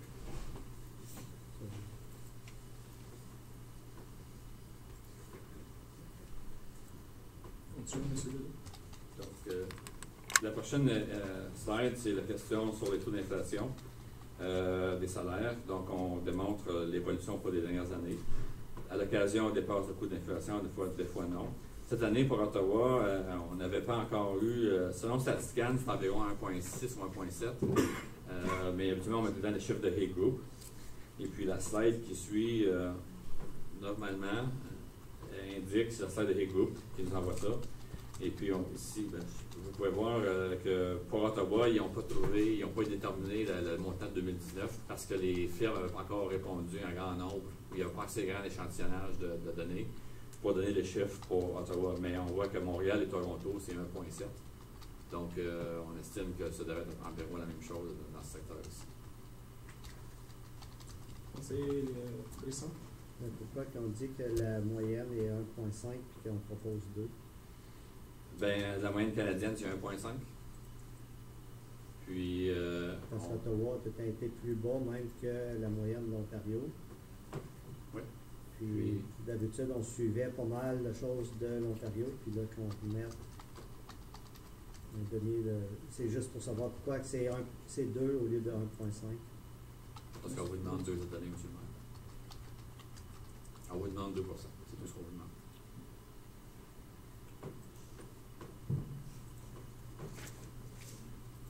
Conseiller Laurent? I know I asked this at the council meeting, but I'll ask it again. What is the 2% or 1%, whatever you want, however you want to break it down? What does that represent in the increased operational budget for 2019? I believe you said 140,000 was the 2%. Yeah. We have that slide right for you. Oh, there's a slide? Well, that's not- Kind of a chart, so that Okay. indicates that.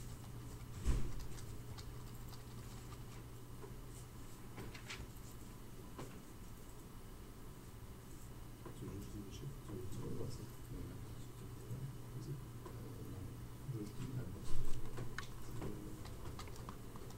Le 2%.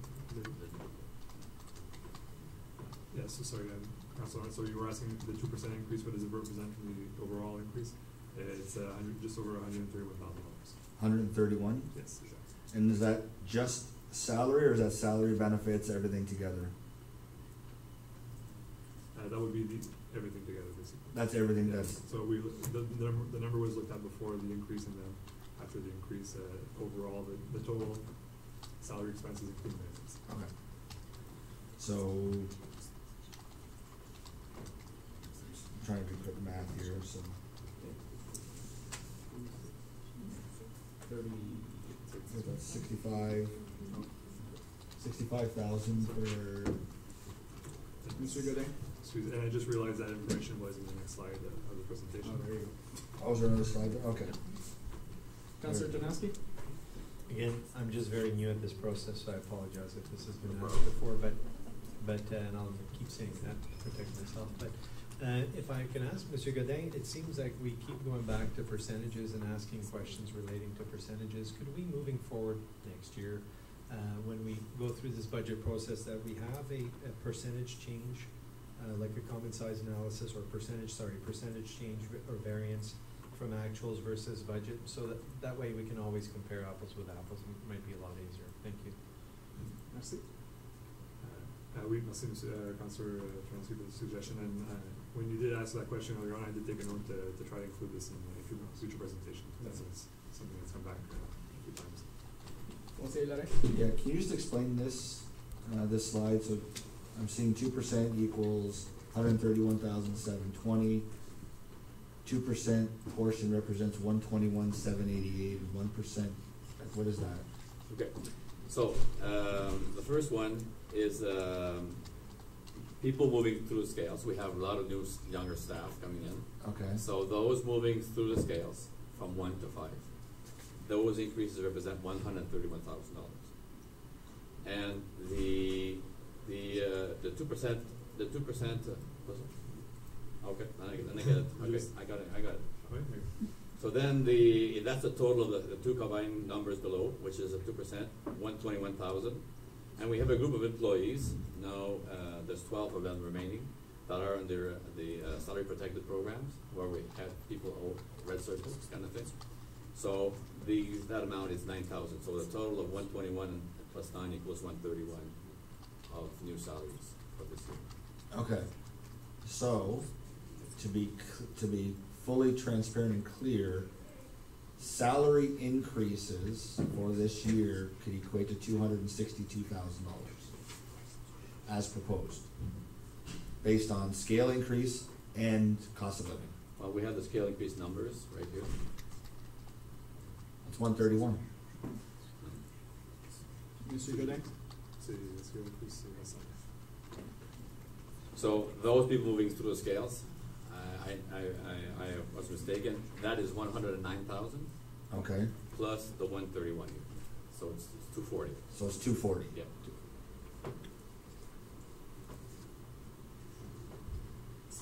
Okay, it's just so when, Yep. some people will receive a 2% and they're not moving through scales. Some may receive 4% Yep. because they're moving through scales throughout the year. That's correct. Okay, and again, just from a percentage perspective, 240,000 is what, is 4%? It equates to 4%? Well, a tax increase? No, just in terms of the overall amount for salaries for somebody changing. operational increasing for the year is 240,000. Yeah. That represents approximately, based on these numbers, for 3.5–4%. In that range. In that range, yeah. Thank you. Other questions on this slide? Ouais. Conseiller Brisson? On se rend compte qu'on a pour l'autre slide avant, là, On peut-tu reculer 2 slides. celle-là? C'est juste pourquoi, comment qu'on justifie quand les autres, d'habitude, on suit celui de l'Ontario avec Ouais. 1.5. C'est là qu'on On va faire deux commentaires. Un, comme M. Leduc, il dit, c'est ça qu'est-ce que la demande. Donc, il faut se rappeler aussi qu'on n'a pas, we don't have unions in our municipality. And when you look at other municipalities that do have unions, the cost tends to be a little bit higher up there. So while, if a unionized environment is getting 1.5%, well, they could be already ahead of the game, whereas they're asking for 2%. I mean, council has the discretion to change that if we so wish, but that is what's being proposed. Conseiller Lorraine, then Councillor Tonas. I think there's two factors here that need to be considered, in my opinion. One is, council did not give staff a budget direction and said, come in with a 1.5, no salary increases greater than 1.5 and whatnot. So for here, staff administration come in with 2%. I think, is it appropriate here? Is this where we're gonna have the discussion? Do we want 2%? Do we want 1%? Do we want 1.5%? Do we want 1/4? That's I think why we need to we give have that. to discuss. I think we need to give that direction now. That's why I'm And asking the question and now I'm- to the others. So are you suggesting that we go to 1.5? Is my question. Personally, I think so, but if there's other view, that's good, but it's just that since they were following the rest, I mean, we're talking $30,000, right? Councillor Tonaski? So if I may, like I have no issue with 2%. Mr. Mayor, your argument about union, non-union, sounds interesting. But I would have to go with Councillor Brisson here, in the sense that I have no issue with a 2%, 5%, 1%, but we need to justify it more than that's just the ask. I think that's what's up on the screen right now, comparable. Okay, thank you. Monsieur Leduc? We were kind of expecting this question to come up. It's just a chart. So we did this survey over the last 5 years as to what other municipalities have been giving them staff. And you see the comparators as to who gets what. So the compound percentage at the end of the 5 years, you see Russell there 8.63. At the counties, the same 2% every year, gave them 10.32%, and you see the rest, 9.1, 4.74. But although Hawkesbury, they still have 2 years to give us, because they're negotiating with their staff, with their unions. So that's why we don't have that number available yet. So this is how we fare compared to the market. And you have to understand, we have great staff, and sometimes we're being targeted to go elsewhere. So you see others getting 2%, while you think you should be considering staff getting 2% in this case. Conseiller Lorraine? Maybe it's just my eyes, I can't see. Do you have on there which, if any of these have unions or don't have unions? Do we know? 2 and 8. I don't know if it's on there, I can't see it. Saint-Skay, Yeah, Clarence Rockland is unionized. Okay. Hawkesbury has some union. And yeah, Hawkesbury has some, and the counties do have 5 unions, but staff, the admin staff is non-unionized, but they follow one of the unionized collective agreements percentages. So whatever they give the office union, they give to the non-unionized group the same increase. Other questions? No. But Councillor Brisson I had, just ask I for mean, it's up to council. Are we Yeah. okay with the 2%, or do we wanna make a change to the 2%? Conseiller Lorraine? I'll say at this time, I'm okay with 2%. I mean, obviously, if we get further down the road and we're missing a 30,000, that may be an option to go to 1.5 because it still falls in line, but I'm right now fine with the 2% based on, I mean, I want to commend staff for being prepared with this slide, because I think it's extremely important to have this. If you didn't have this slide, I can tell you right now, I probably wouldn't be as I agree. open to the 2%. So, Councillor Kanowski? I'd like to agree with Councillor Lorrain in the sense that before we move forward, though, can we just look at the value of so the difference between, say, a 2% and a 1.9%, so that when we move down the road, we can see what those represent, if there is a need to find some extra money. But I'm in line with what Councillor Lorrain said. I think, Monsieur Leduc, maybe you can just talk a little bit about Hay Group in the sense that what percentile council decided to go with in regards to comparable municipalities. Non, tu veux savoir la différence, mais juste for information purposes, the Hay Group study and what it represents for the municipality when we went through that process. Because we have residents who might be watching who don't understand where we fall in regards to other municipalities as well. Monsieur Leduc? So that 0.1% is 6,500.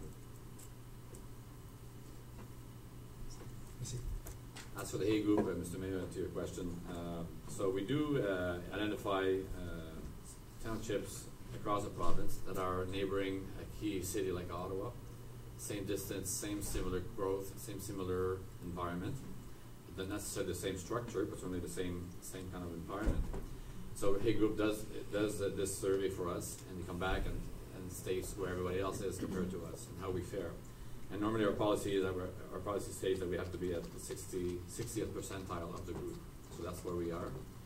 And at the end of the study, any of our classifications, not everybody, but any position that's identified as being underpaid to the market at 60% of the market gets an adjustment, and those who are over are identified as a salary protected program, so kind of a red circle program. So we have that policy in place since September.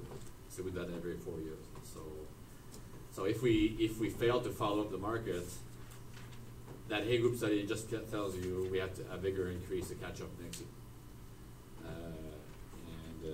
If we did too much, then we'll just salary protect our staff and hold back some of the increase in the next year kind of thing. So there's an adjustment then every 4 years to the market. And it helps with the comparables to know if, depending what range we're in, we have the possibility of our staff being headhunted continuously to go to other markets within our region. I think as we continue to talk through this point, I think the Hay Group study is important because of that 60% of cities that we review or villages that we review. It comes back to the original point I think I made earlier regarding the tax increases at the county level, where they go zero, they go zero, they go zero, and then all of a sudden they got to catch up. Well, it's the same thing here, right? If we go to 1% or 1.5, 1.25, whatever that number is, well, it's either we kind of keep adjusting as we go forward at this year at 2%, maybe next year's 1.5. Otherwise, we're gonna have to take it anyway when we do the Hay Group study. If we decide to stay at the P60, we may have to make those larger adjustments and have a bigger impact down the road. So, I think it makes. I'm so far being sold on the 2. So. D'autres questions, commentaires, Madame Camille? For you, Mr. Mayor, I've been advised that lots of people have their mics on, so it's better on the webcast. We can hear everyone on the background. So if you're not speaking, to please put it on and off. That would Like a help the regular council webcast, because otherwise they can only hear everybody at the back. Okay, parfait. Thank you very much. Merci. That was me. I apologize. Same Through this time. Same Both for sides. Parfait. It's easier to keep it on. Peut continuer, Monsieur Leduc. It's the first time we webcast this. Which is fantastic, by Yes. the way. I appreciate it.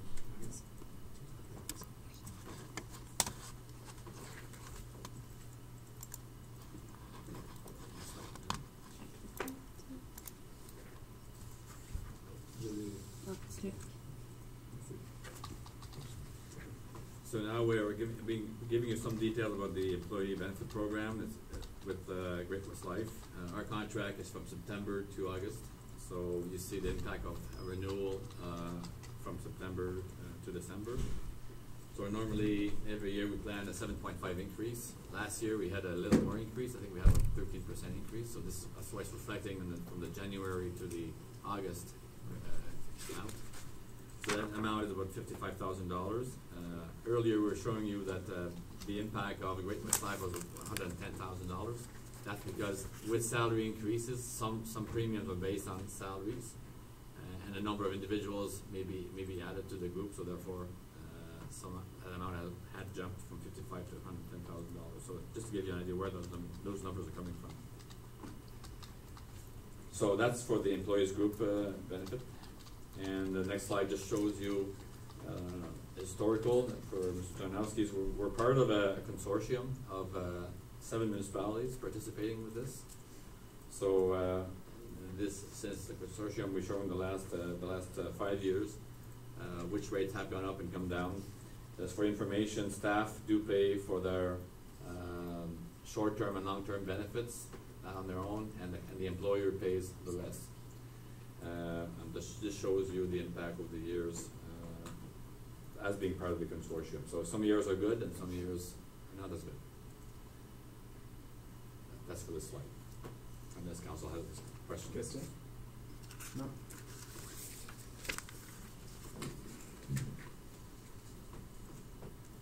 Donc, on est aussi membre du fonds de retraite OMERS. Maintenant, les membres du conseil font aussi partie de ce fonds de pension-là. Donc, on voit la progression historique des contributions à 9%. Et puis, on voit que pour tous les employés qui gagnent plus cher que 57 400, à ce moment-là, le premier dollar qui suit, les gens contribuent à 14%. Donc, l'employeur fait le même matching aussi. Mais ça vous démontre l'évolution des tarifs que OMERS charge aux employés et aussi à l'employeur. And here also we have salaries are a big part of our business. Also here we show you a slide that just the evolution of the total payroll. So now we're up to a $9.3 million of salaries. Obviously, there's been a big jump since we took care of the daycare. There was more staff being added there when we took on that responsibility. That's why that was a big jump 2 years ago in the overall salary budget. Next slide. We're score. Yeah, I'm just trying to do the math there. There's about 433,000 in increased salaries, yet the increasing of the salaries is about 240 based on cost of living and scale jumps. What would be the additional 120,000? Well, staff? Out of 240 plus a 110 for the benefits, you're at 350. Right? Because here's salaries and benefits. So the total payroll includes salaries and benefits. And then you have a few, I think we have... well, no, I'm just talking salaries. Yeah, well... I'm not talking the additional on the benefit there. Yeah. And in fact, the 240 you said included benefits. So that's an even bigger discrepancy in that number, so... What's it? We've done some calculations on this, some changes.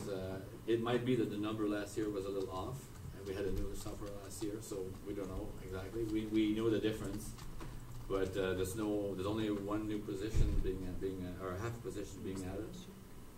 So there should not be this much significance change there. So it must have been from our reporting from last year to this year. I don't have an explanation. We have an explanation to the number, but to say there's more staff, we don't have more staff. Okay, I understand the benefit increase, as we just talked about it, but the salary one right now is throwing me off. Yep. So I need to understand that. Yeah, there are some. Once you see in every salary or every salary line in every budget, you'll see some changes there. So there might be some few hours here for part-timers. We have a lot of departments have part-timers, so sometimes it adds there. So they're not necessarily full-time positions, but they're still part-time, being added a few hours here and there. So it adds up at the end of the year. That's my own explanation to this at this point. Okay, but it's a 2% of the budget. I understand. increase, difference right now from what we said in previous slides to this slide. Yeah. Yeah. Also, for example, I'll just give you an example. In the finance department, they added an admin assistant last year. It was only there for half the year, so 6 months. Okay. So this year it comes in and adds another 6 months to it. It doesn't have another FTE added to our account, but to the overall cost of the budget, it's there. I think So on top of the salary progressions of 2%, on top of the people moving from scale 1 to 5, there are some positions where we come in and we only had budgeted for 6 months or 8 months last year, or 4 months, depending on when they were hired. This year they come in at full 12 months. So that's why you see some changes there also. Councillor Tarnowski? I think the arguments are good. To be exact with Councillor Lorraine's amount is $524,000 and about a 7.5% change from last year, just salaries alone. I think the value of that in the budget probably justifies a kind of a standout schedule where it kind of puts everything together. I don't know if that's easily done, or we can just look at it on one page for the whole municipality where the differences are.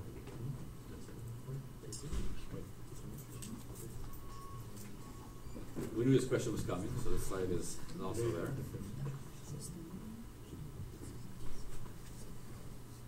Setting me up like Making sure you're paying attention. We wanted a slide deck shorter, but then we knew there would be questions coming, so. Yeah, we apologize, maybe the It's screen will be a tabs, little you- small. Just show us all the other tabs because we know they're all going to be there.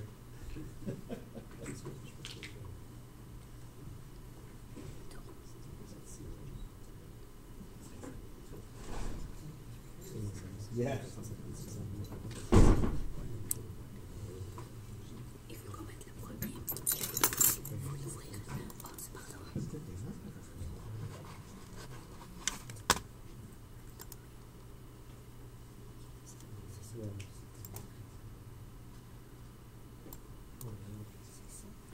Yeah, it's just, let's lower it up a bit.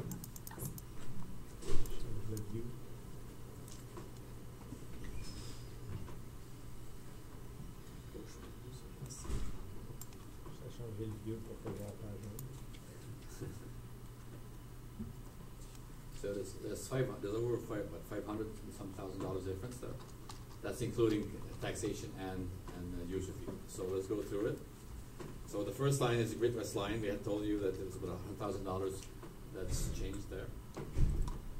The EI premium increase is $5,800. Councillor Tarnowski? Si on peut juste grossir et enlever la page 1, là, t'as juste à changer dans le view. Juste voir view, print view, quelque chose. Là. Dans le menu, print, view, ouais, view, print view, ou document view, tu sais, à gauche, là. Okay. Ouais, je pense que c'est pas normal, ça, c'est pas. Normal, ouais.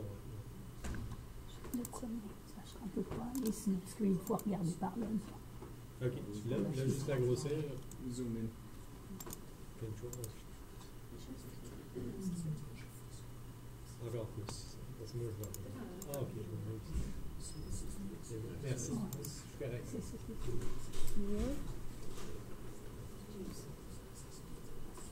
Are we okay? Oui, merci. Okay. Donc, on voit maintenant aussi, donc, j'avais dit, EI a augmenté de 5800. CPP, la contribution, les cotisations ont monté, donc c'est environ $30 000. Employee Health Tax a monté de 7600. WSIB, ils ont créé un nouveau taux pour les municipalités. There was a new rate for the municipalities. So, ça a monté de $21 000. OMERS, new rates, new salary structure, and maybe some new members, 36,000. The cost of living adjustment 2% is 131. Scale movement is 109. Council member adjustments is 14,000. OMERS and benefits to members of council is 16,000. And the finance position I did for 6 months additional is 14,000. I go down. there were some positions reviewed in the infrastructure department, so there was a credit of 32,000. That's totaling 456 from the taxation side. If you're looking into the other corrections, so therefore, that's what I was saying earlier, there was a mistake last year in our FMW. So there were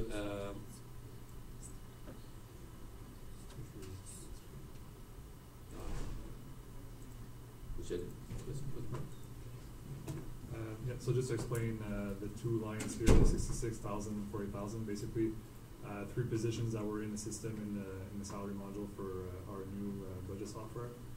They were budgeted for only 4 months instead of 12. So essentially, how that falsifies the data is we kind of under budgeted in 2018 by that amount, where we had to catch up when we updated numbers for 2019. So that's going to create a variance in the budget amount from 2018 to 2019. Even though in reality the actual structure hasn't changed, we're not adding employees. And in this particular regard, the overall impact, I mean, these positions were replacements from retirements. We had a lot of retirements in that department as well in 2018. So at the end of the day, even though they weren't budgeted for a full year, we were still able to finance all those expenses. It doesn't create a deficit in the actuals from 2018.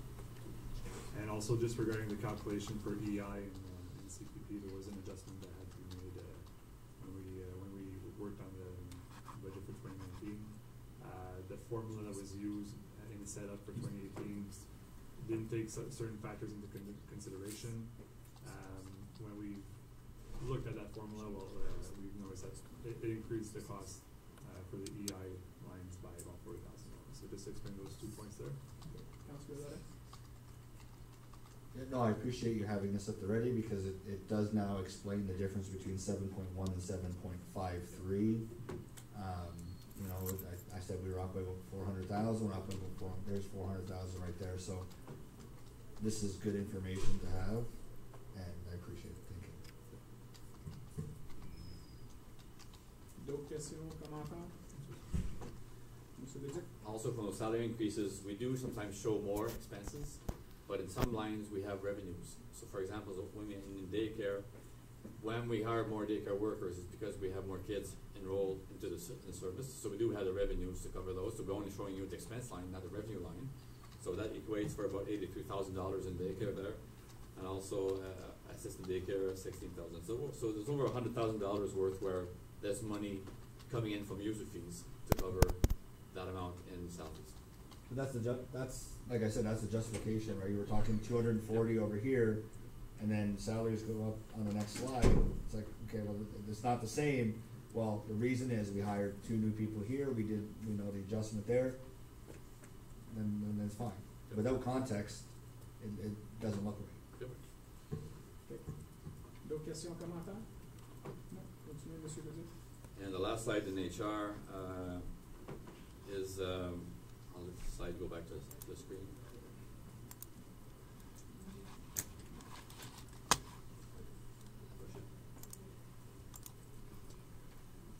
So last year we had also to deal with Bill 168, which was the last Liberal budget and the changes they had made to all kinds of legislation requiring increased salaries, or the minimum wage was increased to $14. It was supposed to go up to $15.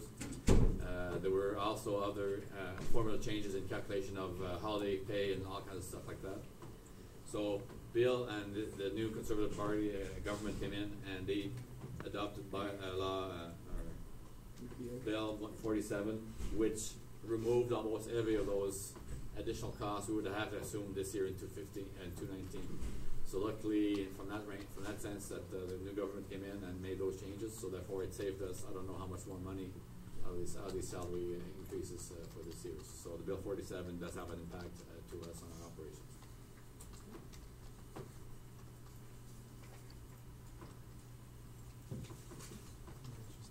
Bill 148, not 158. 148, yeah, you're correct.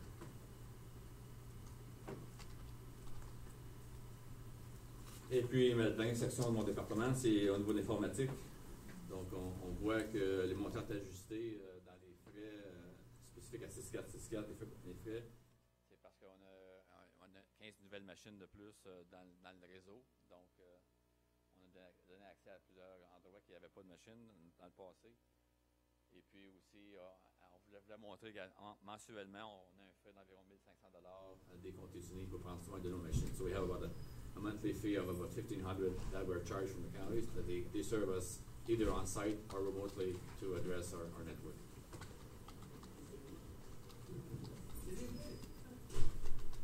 Councillor Associate? Yeah, before we move on, I had a question in the HR section. Is there a line like for training for staff? I didn't see that, like for, yeah? Monsieur Leduc?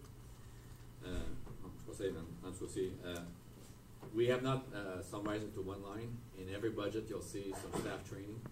So you'll see that across the board in every department. Just like, some of the stuff I was proposing. Yeah, yeah, we do have in that particular HR, we have an amount there that we could be doing what you suggested. So there is that possibility, but also there's specific training in every department also. Okay, thanks.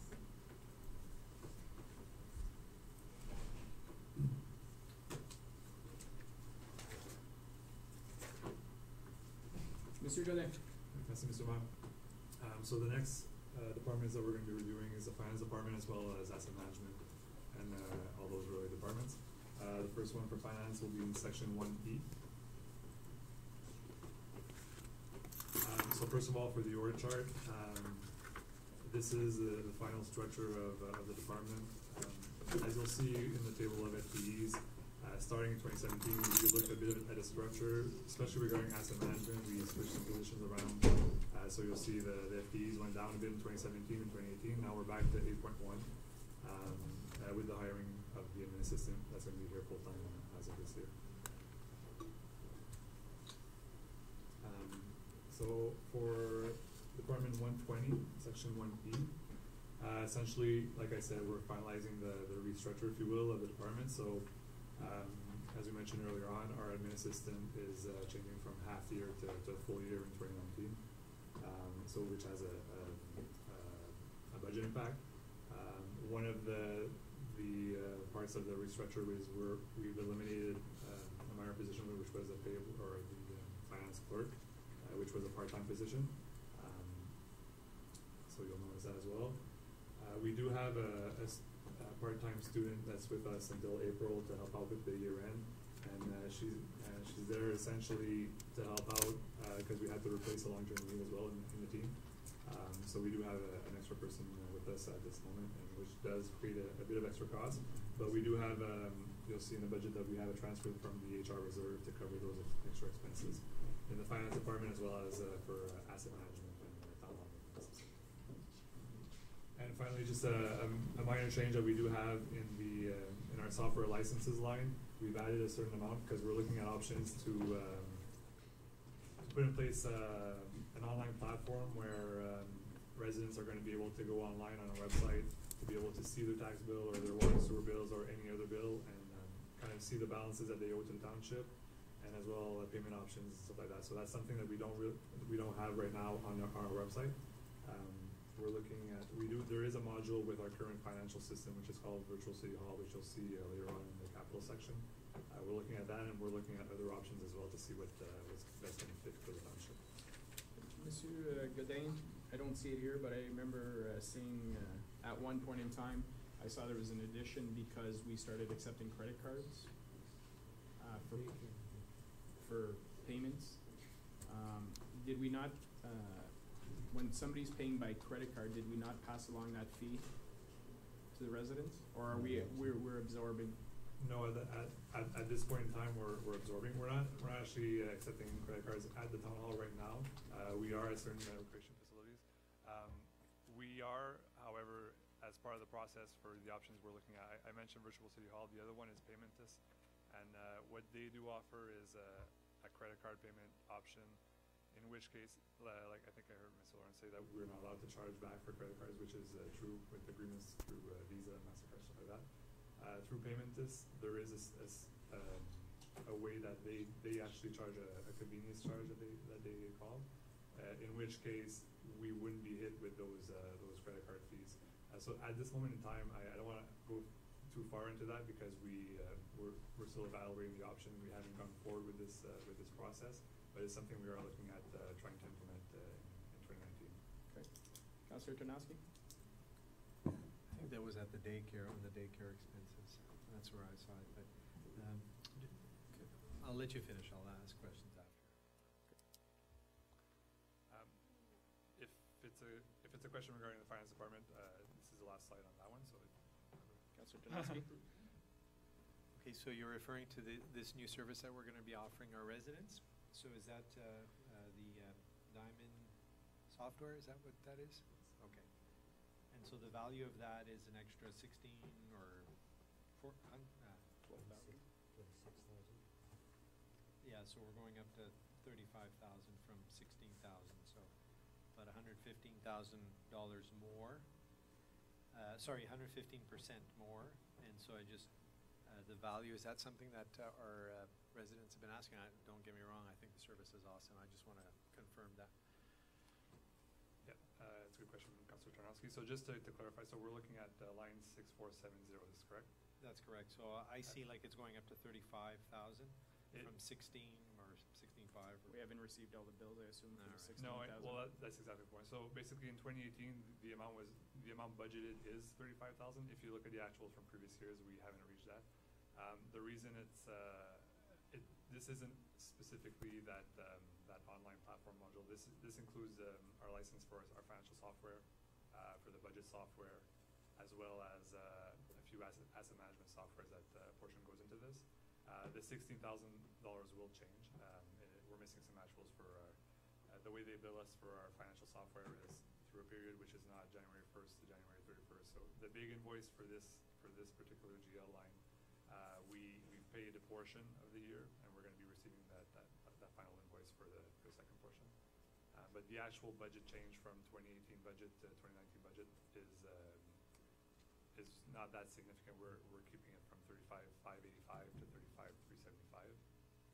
But included in that is that extra fee we're expecting from that module. And the reason there's no increase is that we had thought we might move forward in 2018 with it was possible to have those fees by the end of the year, but we didn't get to that at that point.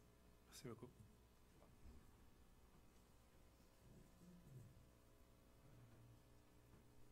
Donc, ça c'est tout pour le département 120 pour les finances comme telles. Quelques autres départements sous notre direction.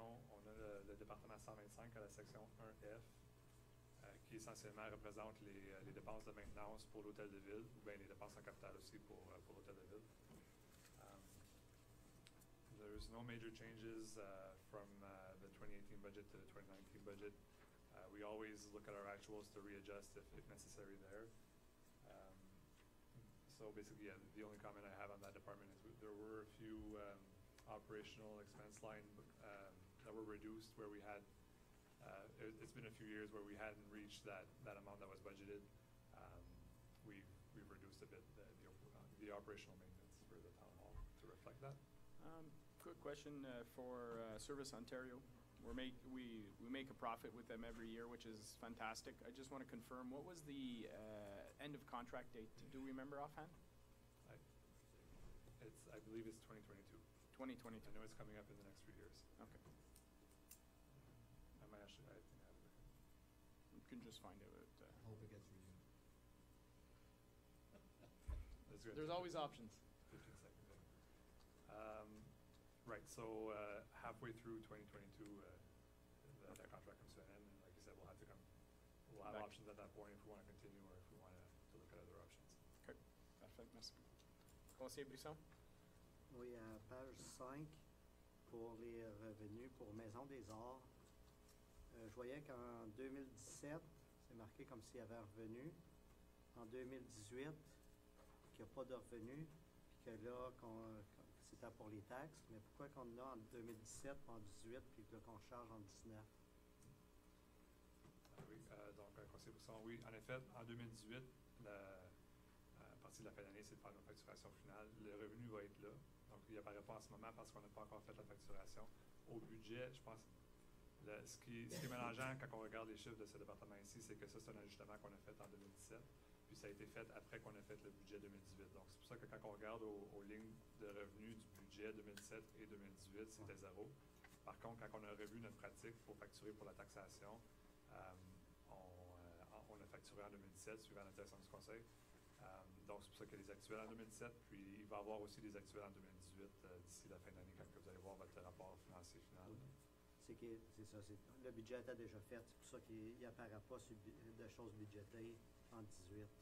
C'est exact. Donc on a adopté le budget 2018 en novembre 2017, puis je pense que c'est à l'entour de ce temps-là aussi qu'on est venu au conseil avec ce changement de pratique-là. Okay. Puis ça, c'est un autre contrat qui termine, ça s'en vient, 2024, je pense. C'est 2024? Oui, je voulais dire 2023, mais c'est peut-être 2024, c'est dans cette région-là. Okay. Prochain terme de conseil. Oui. Halfway through the next term. OK. Donc, excusez-moi. Pour gestion des immobilisations, so for Department 126, Section 1F,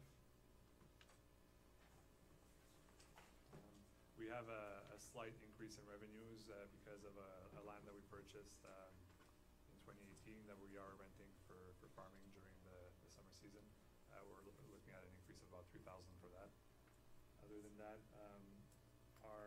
the professional fees, so GL 6480, you're going to see a significant increase. That would be regarding a grant that we were approved for in 2018. We're going through a project right now with Public Sector Digest they've updated our strategic asset management policy, and they are preparing for us an asset management roadmap, as well as they're going to help us out with some of our asset management practices.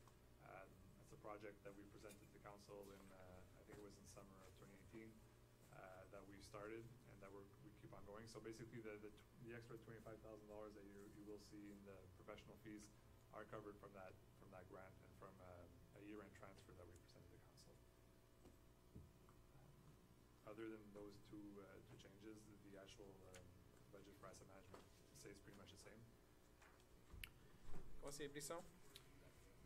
Oui, la ligne pour the Old Fire Hall rental, la ligne 6420, c'est marqué Payment in Year. Puis ça, c'est quoi? Donc, ce qu'on comprend par paiement in lieu, c'est les taxes municipales. Donc, selon la pratique, même si c'est des édifices qui nous appartiennent, c'est un petit peu la même chose pour la Maison des Arts, ça va avec la pratique ou bien avec le commerce qui est pratiqué dans l'édifice. Pour la Maison des Arts, comme pour la location, dans ce cas-ci, le Old Fire Hall, c'est Étienne Brûlé, on doit charger des taxes. Ce qui est différent ici que pour la Maison des Arts, c'est l'entente comme telle. So the actual rental agreement with the Maison des Arts was that the Maison des Arts would pay that expense. For the rental agreement with Étienne Brûlé, we're not charging for municipal taxation, so we're responsible to absorb that cost. Basically, we have a cost here of about $20,000 for that in this department, and there's going to be there's a revenue and taxation that matches that, so it's kind of from one pocket to the other.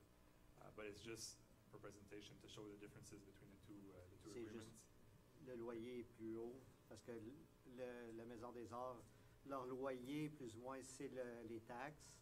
Oui. Puis le Old Fire Hall, c'est que le loyer est plus haut parce que ça inclut les taxes dedans, plus... Oui, justement. Puis si je viens reculer pour le diapo sur la Maison des Arts, essentiellement, comme tu dis, leur loyer à eux, il y a les taxes qui sont là, puis aussi, ils étaient responsables pour les paiements d'hypothèque pour la construction qui avait eu lieu pour l'expansion. Mais ça, c'est fini. Puis, comme que je mentionne ici, depuis le 31 avril 2018, l'hypothèque est payée en plein, donc ils n'ont plus cette dépense-là. Mais juste pour confirmer, la contribution municipale, nous autres, on paye encore un 7 500$ pour la Maison des Arts. Exactement, représentant certaines dépenses opérationnelles comme l'hydro, puis un petit peu de maintenance. Il faut faire certain que le monde y réalise qu'il y a une contribution municipale que la municipalité a fait à la Maison des Arts. Oui, un très bon Conseiller point. Lorrain? That's not new. This was a yearly expense that we've always had. I mean, and we were never getting revenue from this rental agreement.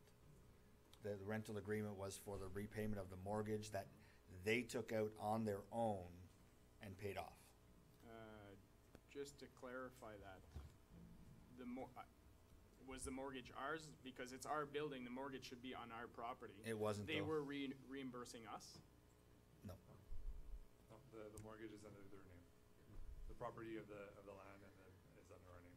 So we own the building and everything, and somebody else took out a mortgage through, I guess, okay. It was, I've gone through that contract, and it's one of the worst contracts I've ever seen in my life, but. And even been in paying taxes, I think before that property was even registered under the United Counties. Yeah. So that was another issue that we had to deal with maybe 4 or 5 years ago. So on top of it, so there was more questioning to do about this.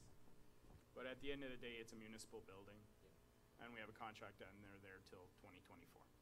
Okay. Monsieur Brisson? Encore avec le Hall Firehouse.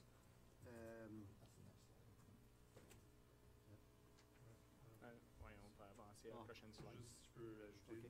comme like you said, there is a municipal contribution of $7,500. Just to show, like I was saying earlier about having funds going from one pocket to the other. In this case here, we're charging municipal taxes, so we are getting a revenue in another department, in taxation. Even though we are enforcing them here. So, but yeah, overall, we are having about a $7,500 contribution. So yes, we can move on to St-Louis Fire Hall. Okay. C'est ça, le Insurance Premium. Je voyais qu'en 2017, il y avait mis budget 2000, ça coûtait 800. Il y avait encore un budget en 2018, mais il n'y a pas rien pour 2019. Tu me raison.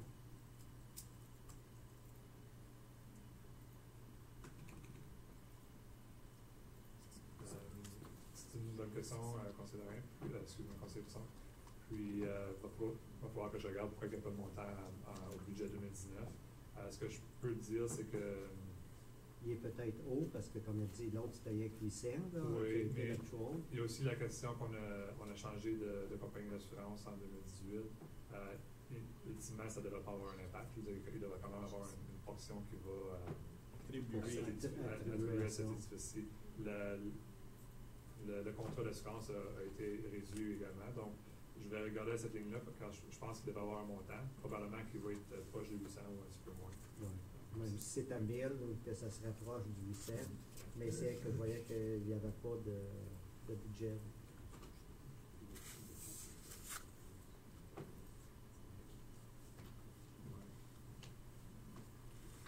Oui, puis juste pour faire le lien aussi par l'assurance, overall, si on regarde à l'organisation totale au complet, on regarde une réduction d'environ 40-45 000 par rapport aux lignes d'assurance globalement.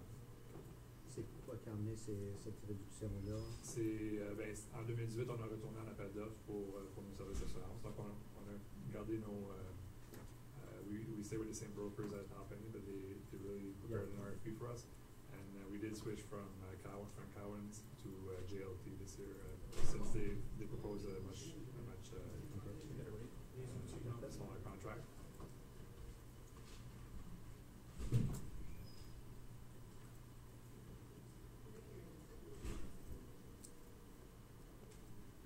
Donc, pour les départements de feu, on va attendre, je crois que Brian et Bruce vont ici les chefs plus tard en après-midi. On va prendre un 5-minute break. Break time. Is it?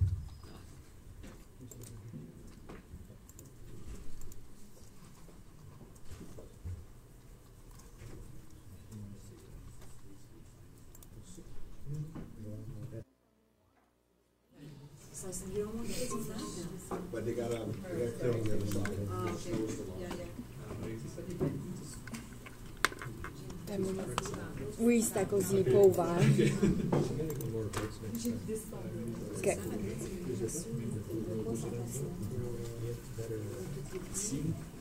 Real estate.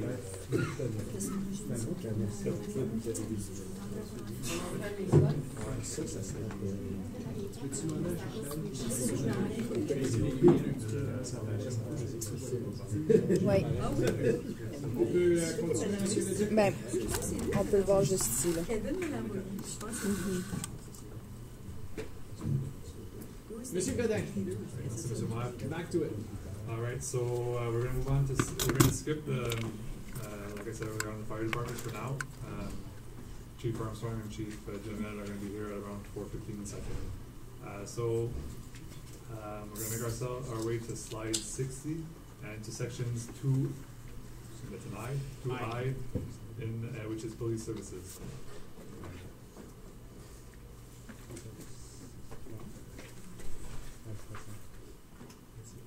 Dans quel département? I. Section I. 2I. 2I, c'est les services policiers. Je vais céder la parole à Mme Bourdeau. Bonjour Madame Bourdeau. Bonjour. Comme vous voyez, on a une augmentation dans les services policiers cette année. Puis, ce que nous suggérons en ce moment, c'est d'utiliser une partie de la réserve pour minimiser l'impact de cette augmentation. Monsieur Godet, combien qui reste dans la réserve pour les services policiers?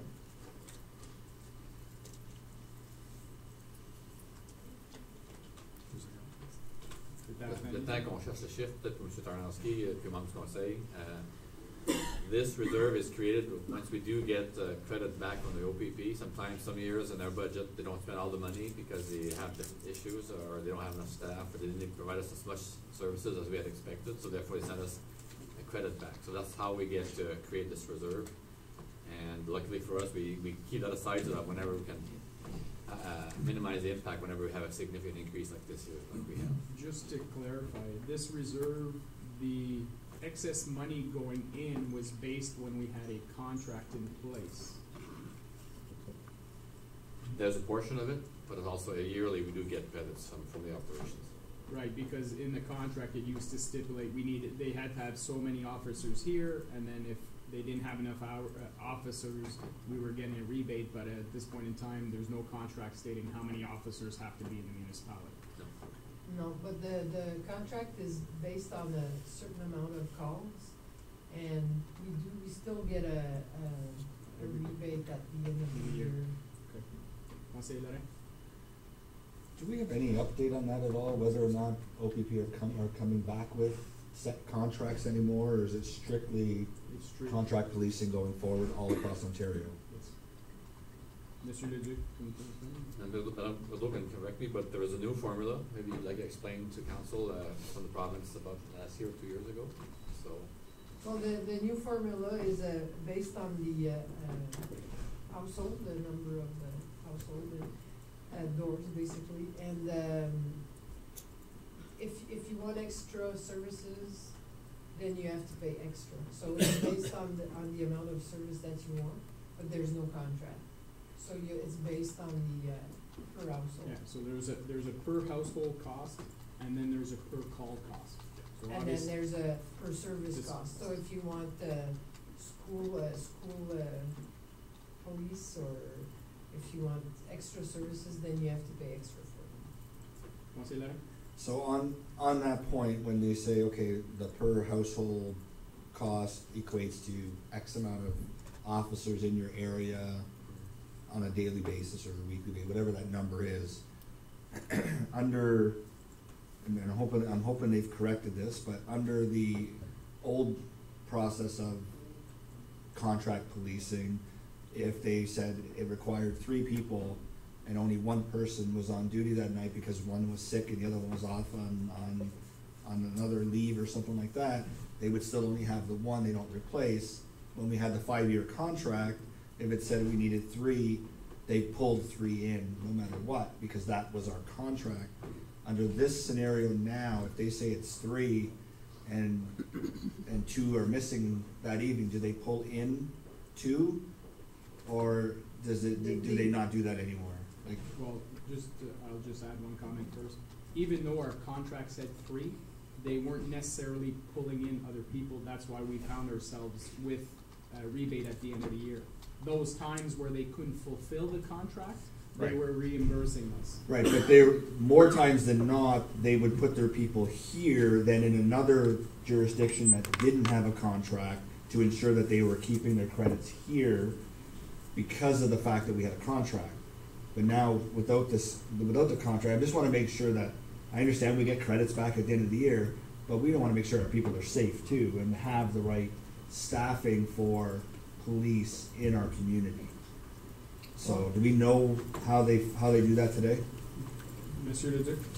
I know every year, and we did receive it again this year, there's a detailed correspondence that we can sort of share with you from the province, stating how many officers, what the cost for the admin people, their supplies and their cars, vehicles, and whatever else we have. We could certainly share them. We could share a copy with council as to the detail if you're interested in that detail.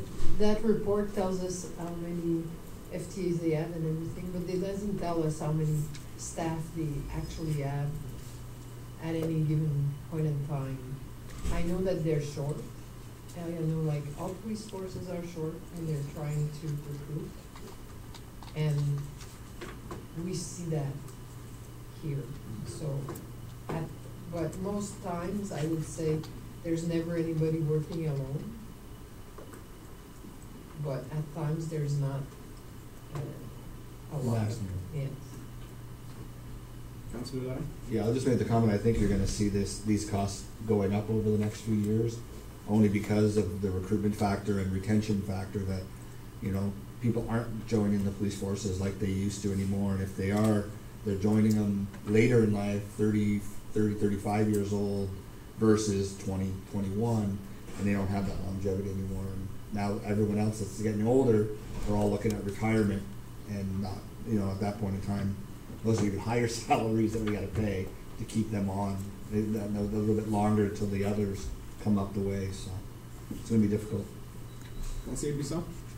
C'est juste pour clarifier, donc pour le show de police, donc Provincial Service, le 25 000 qui est marqué, ça c'est pour l'extra que les polices avaient, mais qu'est-ce qui est budgété pour 125 000, ça c'est à cause que quand on a des amendes, que c'est payé aux comtés unis, puis les comtés unis leur distribuent dans les 5 municipalités? 8 municipalités? C'est ça? Oui, c'est ça. Le 125 000 de budgété. De budgété, là, on voit actuel, le 64, c'est parce que le deuxième paiement n'est pas rentré. Ils nous ont envoyé le deuxième paiement. Je pense qu'il était reçu la semaine passée ou quelque chose comme ça. Mais il n'est pas reflété ici encore.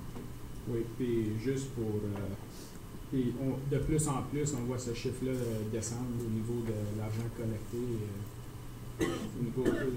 Plusieurs fois, ça vient à table du Conseil des Comtés unis que le revenu qui vient des provincial offenses diminue. Few reasons that they've stated is one is that the tickets they're giving are less because the call volume is not going down, but there's a lot more mental health calls, those type of calls where there's not actually a fine that's given. So we see the call volume going up, but the the amount of tickets being given going down and collected going down as well. I'll say that. Yeah, I think at the county level, because you're the one that sits there, is at some point maybe making a request to look into the actual collection program that they have. You know, that's a key piece as well, ensuring that that the right agencies are collecting it, that there's actual oversight to it, that somebody is actually monitoring it. It's one thing to say, yeah, well, we've got $2 million out of an agency and we forget about it until 6 months later. But if somebody isn't monitoring it, then what kind of emphasis are those agencies actually putting on the portfolio? So I don't know who runs the program for the area, but I'm assuming it's run out of the counties, so I think that's a key piece of the puzzle, ensuring that the agencies are actually putting emphasis on our United Counties portfolio. Conseiller Buisson, then Councillor Kanowski. Juste dans la ligne plus basse, pour les réserves, je vois que les autres ont tous des montants, puis pour 2018, il n'y a aucun montant, soit budgété ou qu'on a reçu. C'est quoi, puis qu'on a encore, que justement on avait parlé de 30-40 000 dans le budget, dans la réserve cette année. Et l'année passée, il n'y en avait pas rien de ce budget. Monsieur Godin? Oui, merci, M. le conseiller de ça. Dans le fond, cette réserve-là est en place.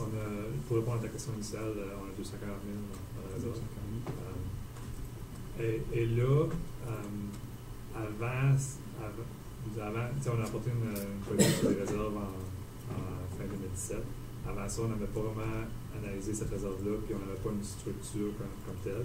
En 2017, c'était pour réduire l'impact contre le municipal à cause de l'augmentation de la facture.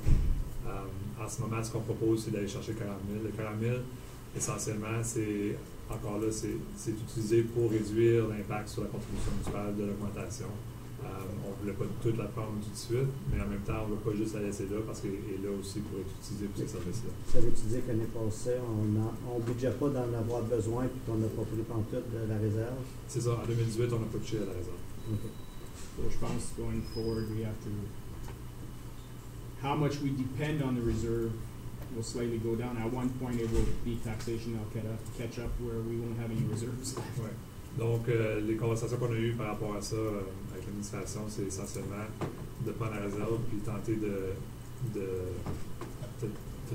kind of extend Stretch it its out as much usage, as possible. stretch it out as much as possible. Because, for example, if we would have taken $100,000 this year and $100,000 next year, well, year number 3, you're short $100,000 You wanna say it again?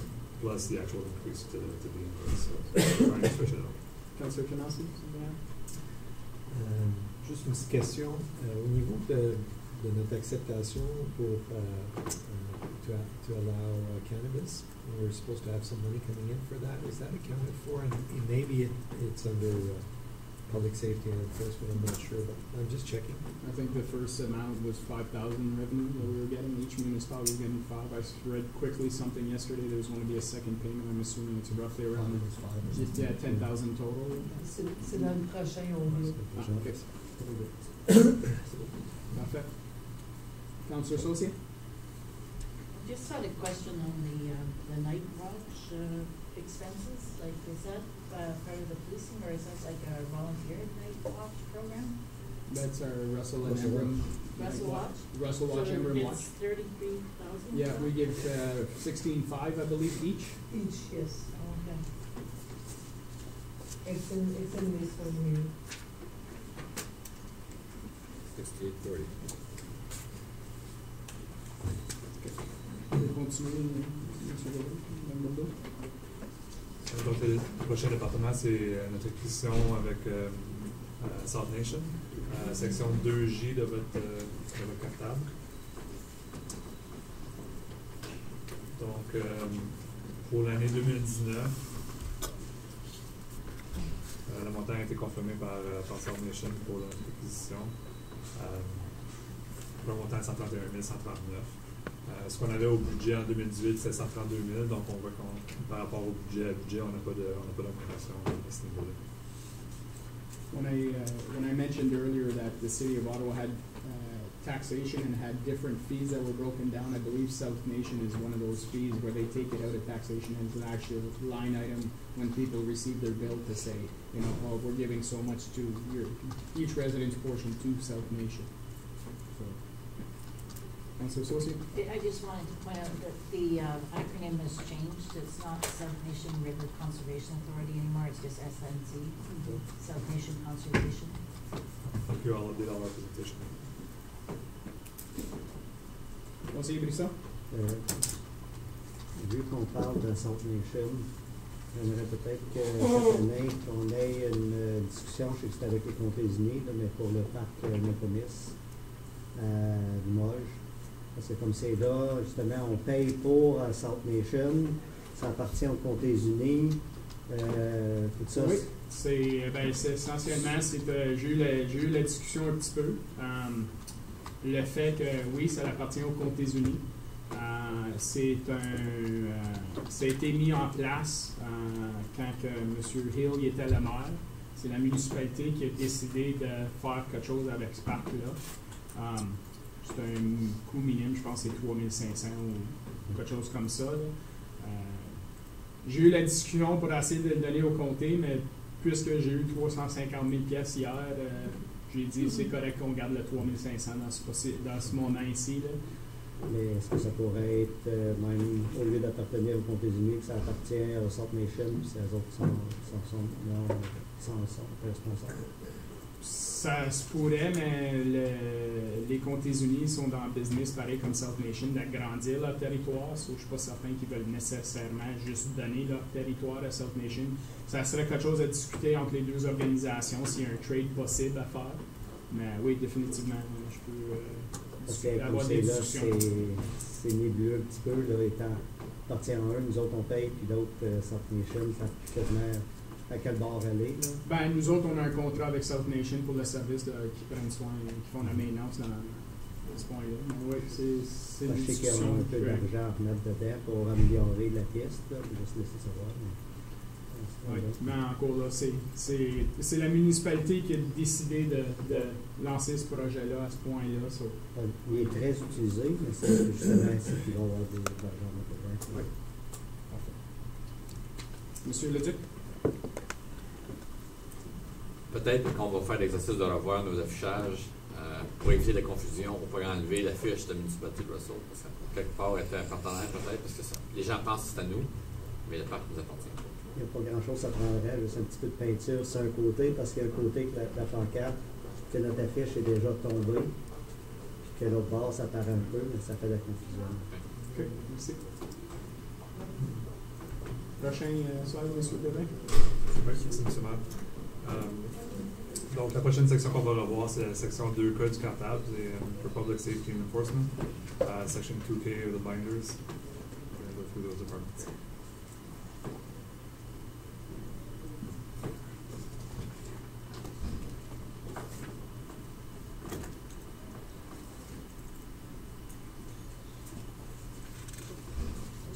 La slide présentée, ça montre la structure, le montant de full-time employee. Après ça, ici, ce qui tombe en dessous de... C'est plus pour M. Kanowski, juste qu'est-ce qui tombe en dessous de ce département-là. Il n'y a pas vraiment de changement. On est pas mal. Il n'y a pas beaucoup de changements dans les budgets, ça reste pas mal pareil.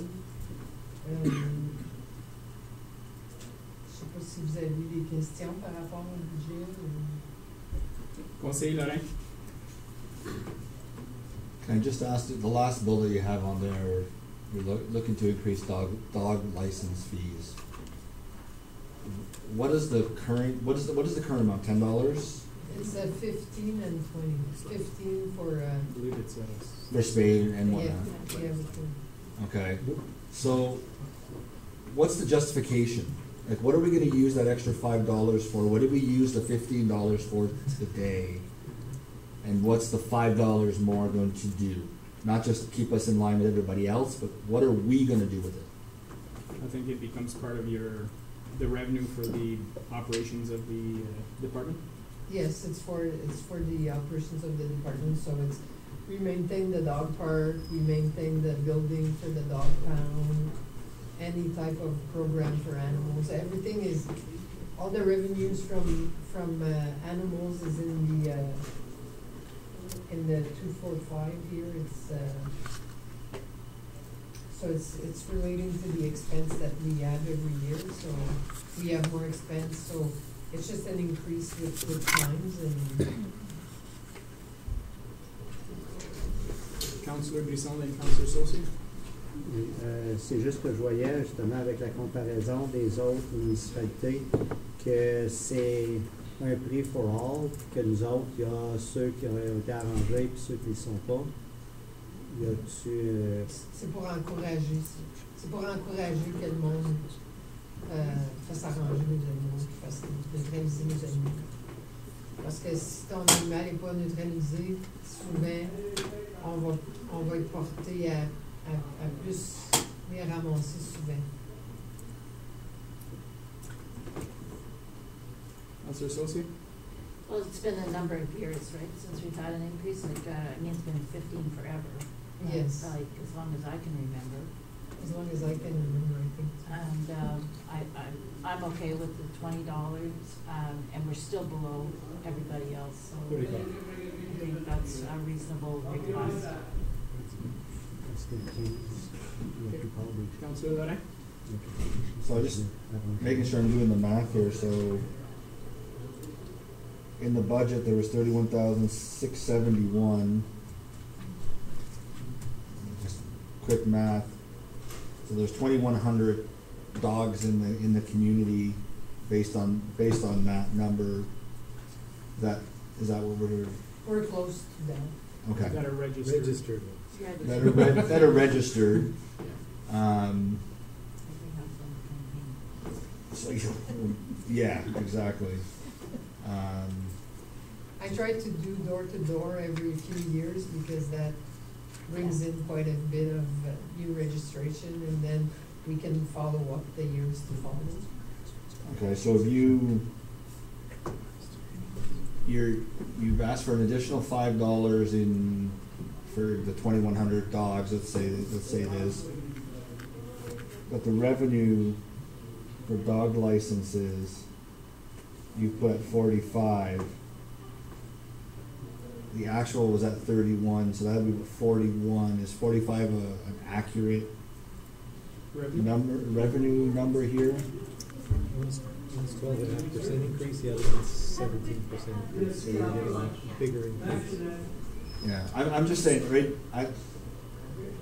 It's $10,000 is what we're talking about right now. I don't know if I'm prepared to add another $5 to people with dogs per dog. Well, I think the discussion has to, at this table, has to be, for me, two things. One, is it supposed to be a revenue generating tool? I know it helps with the department, you're looking at $45,000 worth of revenue, but is it really to help in case a dog goes missing or lost and we know who to track down? Because if it's just for that purpose alone, then I would say, well, then you buy a dog tag once for the life of the dog and you have that information. If you have to change that information, then you update it at that point in time. But currently, this is a revenue tool for the municipality. So that's we've done a lot of, in the last 4 years, we did a lot of department reviews. I believe bylaw, there's a departmental review at one point coming for bylaw. Currently taking place. Oh, it's currently taking place. So I think that'll be one discussion council has to have. Whereas, you buy a dog tag for your dog. If they get lost or found, then, the municipality has a tool to find it, but it's a one-time fee. I know it's standard practice, everybody does it every year, but that I see that more as it's a revenue tool as opposed to just being for finding the dog. Because if it was just finding who owns the dog, then it could be a one-time fee. Councillor Associate?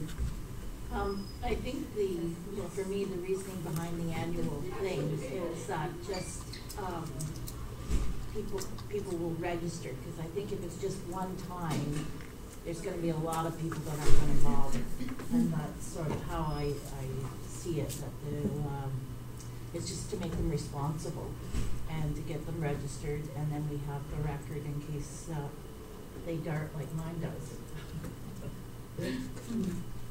Councillor Lorrain? We also gotta make sure we keep this into context, right? Because this is a user fee. This isn't taxation. The revenue that comes in falls under the budget, but the actual cost is a user fee. So when we're talking about the taxes and $16 per 1%, well, this is $5 more. So let's do the math and whatnot to somebody else. This is over and above what we're taxing to be able to do this. Similar to when we get to garbage and recycling and all that. Those are additional costs over and above what our taxation is. Right. And if we're trying to keep our taxation as minimal as possible with still being responsible, we got to take into account this extra $5 as well for those households that have dogs. Right. But I think we have to keep in mind that taxation is the basic level of service for everybody in the municipality. As you say, it's a user fee. They choose to use this service. So. But what are they getting for the service though? Eh? They're getting a tag that says their information, right? Need to make sure that that for that $5 is not going to offset somebody else who needs to have something looked at, or like if it stays strictly with the dog piece of it, then so be it. If it's something that's going to fund general bylaw, then I have a problem with it, because that's what taxation is. Madame Bourdeau? I just wanted to add to Mrs. Saucy's comment. We do see the problem with the one-time registration. For example, a lot of dogs have chips or tattoos, and it's very hard to find the owners of those dogs because they don't make the changes. So they register once and then they forget about it, and there's never any change of address or whatever that needs to get done, or if they change ownership, or so then you end up with a dog at the pound for a week and whatever, and it costs them a lot more money. Right now, the dog tags, a lot of times it'll prevent even bringing it to the pound. A lot of times on the weekends, at night, people find dogs. We get the tag, we check it now with the system that we have for the dog tags. We can check it from home. We can call the owner. We can retrieve their dogs. It prevents a lot, and I think it's normal for dog owners to expect to pay for a dog tag. Mm-hmm. It's like if you own a car, you pay for a plate. Well, you own a dog, you pay for a tag. Councilor Tarnowski? So if I just look at this budget, in terms of adding the $5 charge, if I look at the revenues compared to the expenses, which are all directly linked to animal control, they kind of balance out with the extra $5. So, you know, for people that have a dog, which I was an owner for a long time, I don't see that as an issue at all, and it's a cost recovery. I don't see that as an added tax or anything else. I think it's good. Richard? Yeah, so I kind of wanted to make the same comment as Councilor Tarnowski. If you look at the budget numbers for 27 and 2018, essentially $6,000 of the requisition was going towards dog park. So we are having user fees, but there's a portion of taxation going to that department as well. Sorry, I said dog park, I meant dog control. With this increase, the budgeted revenues did increase by 5,000. So essentially, the taxation going to this activity is reduced to $2,000 instead of 6. Okay. So it was just to go on your comment as well, Councilor Lauren, where you said that you would want that money to stay in dog control or animal control and not just general bylaw. This just shows that that's what we're doing. Want to say that? Well, the additional context that Annabella just mentioned makes sense. But when we talked earlier, well, it's to fund general bylaw, then I have a problem. You tell me it's for additional costs of housing stray animals that we don't know where they are, that it's additional costs specifically for dogs, then okay, I understand. You're justifying that $5 increase. But just to tell me there's gonna be a $5 increase for general bylaw because we need it? Well, no, I won't be in favor of, right? Because I'm gonna get the dog owners calling me and you guys are calling you going, well, what am I getting for this extra $5? What do I get for the 15 today? And what more am I getting for 20 that I have to pay? And that's what we have to justify, right? Sitting up here. Whenever somebody wants more money, we need to justify why. And that's why I want to make sure that that money is being used for dog control. Then sure, if that's what it costs, that's what it costs. And we pass it on to the users. Mr. Leduc? I would agree with Councilor Lorraine's statement, but also there's the flip side to it. The other 7,000 homes who don't have dogs, or 5,000 homes who don't have dogs, say, you just saved me $2,000 of my taxation dollars. So the user is paying for it. So I know there's 2,000 owners who would come in and ask you the question, why am I paying $5? But also maybe another 4,000, 5,000 say, thank you very, very much for having a right user fee, and the right user is paying for that particular service. Councilor Associate? Yeah, and it's just, to, Madame Bordeaux's comment, like, if that dog has to be housed for a week, there's food and everything that it costs to, take care of the dog for that time. And, also, do they not have to be licensed to use the dog park also? Yes, they do. Yeah, so that also, is fixed for that, and then I sort of feel like what you get for it, you get your dog back. Well, one question in regards to when a dog is being housed, who's paying for all that? Well, if we find the owner, it's the owner. If we don't find the owner, it's us. Right, so we do request from the owner that we sheltered your dog for a week, this is how much you owe us. There is a fee associated with that. If you find the owner. Yeah, I just wanted to make sure it wasn't every That's- dog owner that's paying for somebody who wasn't responsible. And that's why also the other reasoning behind dog tags is if your dog causes an accident or your dog damages livestock, or then for us it's easy to find the owner and it's easy to prove in court who the owner is when they have a dog tag. When they have nothing and the dog's dead and caused an accident, the owner doesn't come onto the scene and tell you it's his dog. Yeah. Unless there's a chip, Well, right? So that's the other argument. You've got dog owners that say, well, I paid X amount of money to get my dog microchipped or imprinted or whatever. Why do I need to have a tag from the municipality as an additional precaution? I've already done that, right? So it's a slippery slope, I guess you would say, when the owner's already gone above and beyond the tag itself and done it themselves. We're still charging them as well, and now we're going to increase that amount.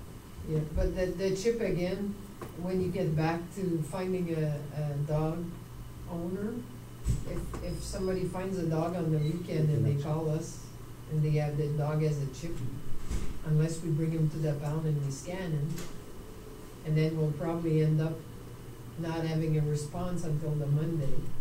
So the dog is still coming to the pound, the officer still has to go out.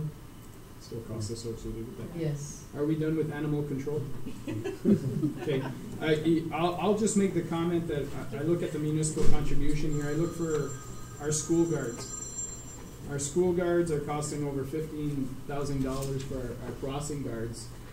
And I know I've asked this question in the past, it used to be the responsibility of the school boards, and then they stopped that, and municipalities, I think it may be a discussion I'll raise with the other mayors, is perhaps this should be a charge that's going under their school board taxes, and they be paying for, you know.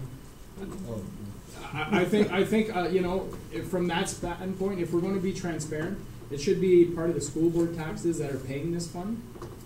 And I'll address that with the other mayors, and I'll address it with I'll maybe send a letter to the school boards to see if we can sit down as a region and see if it's possible to work something out in that regards. Or basically off the taxation that we collect on the school board, that 20%, that we withhold that $15,000 amount from them at some point as a show of, I don't think we have that option, but that might be something that we raise with the provincial government as well, to say, look, let's be transparent as to who should be paying. We talk about user fees. Well, it shouldn't be the municipality that's paying for school crossing guards. Oh, I wholeheartedly agree, and I think the one question I had before making a comment is, for the salary increases, the 2% or whatever, does that touch the crossing guards, or does that not touch the crossing guards? It doesn't. There is just a flat fee we're paying. Yes. Monsieur Ledzer? Yeah, so we did increase a different number than the 2% for the crossing guards. They're only getting a $1 per outing, so, and Bordeaux can explain, but we raised their fee by, I think, $1 per outing. We did. In the past? Or this year? Starting September. So mid-year, they would get $1 more across. In September? Yep. Yes. So starting in the next school year, Yes. or August, I guess it would be for some, right? Yeah, well, yes. Okay, so what will they be up to then for August 2019 per hour? Well, it's per crossing. So. Or per crossing? And the way it works is because a lot of crossing are not at the same time, the same crossing guard can do more than one, so at least it's worth it just to start their car and drive here to. Well, I know that it's, that we've been lacking in volunteers, if you will, to do it. And I say volunteers, I understand there's not everyone that's paid, but, it's difficult to get people to actually want to go ahead and do it.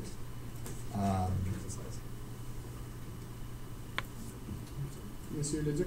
Yeah, the amount going from $15 a crossing to $16 a crossing. And sometimes it can be there for 45 minutes, or they can be there for an hour and a half or 2 hours, depending on, if you get more than one crossing, we'll get 32, or they'll get whatever, Okay, so 48. what's the total amount? You said 15,000?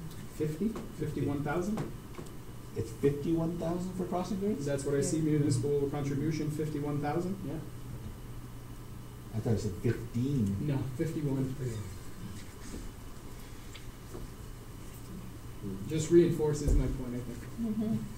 Well, I was gonna suggest it goes a little bit higher than that, just to make sure we have people doing it, and it's not our bylaws standing out there, cause that's an even more increased cost. Presently, we have 7 crossings and we have 1 spare. So like yesterday, we had a spare that canceled, so I had to send somebody out because we can't leave it without anyone. There must be someone there no matter what. And the school board state, the reasoning behind us taking it over, the school board were saying that they could not be insured outside their property, so it became township property. Well, insurance is one thing, paying for the service is another. Well, I understand that. We could still be responsible, but they would pay the bill. I think that's definitely a So, discussion that has to happen. just out of curiosity, on that point you talked about yesterday, it was a snow day yesterday for almost every school in the area. I know, parents can still drop off their kids, but I mean, it's very diminished as far as the population of kids who are actually going to school yesterday. But you still need the crossing guards in case they Especially do. in the storm. Yeah. If a kid walks to school, you have to Yeah, be there even and for cross him. one. If he does, Yeah. if he gets hit, Rain, cross. sleet, snow, I mean, Are obviously the crossing guards are aware of when it's a PD day? Yes, they all have the calendars, so. but again, PD days are Yeah, are scheduled ahead offset, of right? time. No, they're offset because tomorrow's a PD day for the Catholic board, and then next week it's for the public board. So there's still crossings that are still Yes. required on every single day. Yeah, definitely, but I'm just saying, I don't want there to be a crossing guard when the school is No. closed on a Oh, PD no. day. So that's what's my Yes. point, is Yeah. they're aware that they don't have to be there, they're Yes. not paying for it, so. Monsieur Leduc? So, Mayor, on conseil, from your discussion, I think I'll suggest that we will be discussing, Mayor and I, with the school board, to see, we could keep on taking responsibility, but they can certainly take on the cost. The financial cost. Yeah, So we'll try and have those discussions to see. perfect, thank you. Then I'm fine with the $1 increase to The that. crossing guards. And we're okay with the dog tag increase? Okay. Continuez. C'est-tu tout pour ton département? Il n'y a pas d'autres changements. Moi, vous avez des questions, mais il n'y a pas vraiment d'autres changements pour la santé, sécurité ou les mesures d'urgence. La seule chose qu'on a ajouté dans les mesures d'urgence, une section pour quand on ouvre des shelters, s'il fait trop chaud à l'été. Okay. C'est la seule chose qu'on a ajoutée. C'est midi, je pense que le manger commence à arriver. Y a-tu le prochain département? C'est-tu un petit département, un gros département? Un petit département, oui. C'est un petit département? C'est juste Ils sont construction. séparés en 4. Ah, ok, ben on va faire le petit département. Ok, let's get through the next one while they set up the food. Donc, ça va être dans la section 2L, c'est le département de construction.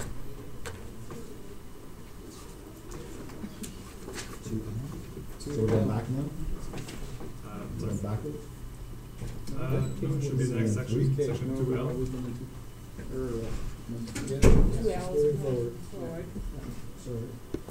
Ok, allez-y, Monsieur Godin, Madame Tremblay. Donc, bon après-midi, je vais dire. Au niveau du département de construction, il n'y a pas d'ajout de staff. Donc, au niveau du staff, ça reste tel quel comme c'est présentement. Donc, vous pouvez voir la structure ici qui inclut le département de développement économique, planning et building.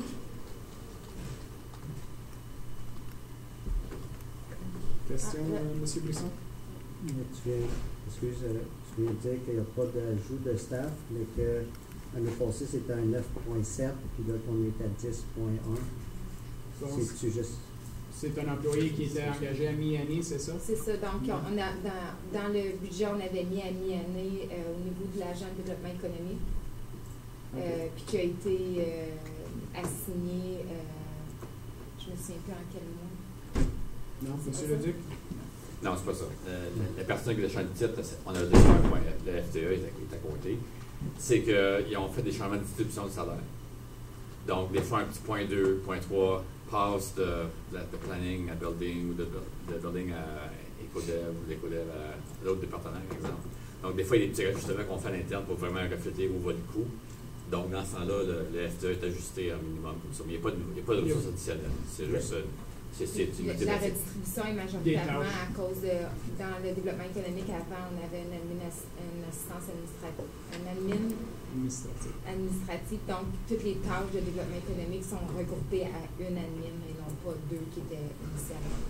Donc, c'est juste au niveau des chiffres de pourcentage. Mais le nombre de personnes reste le même.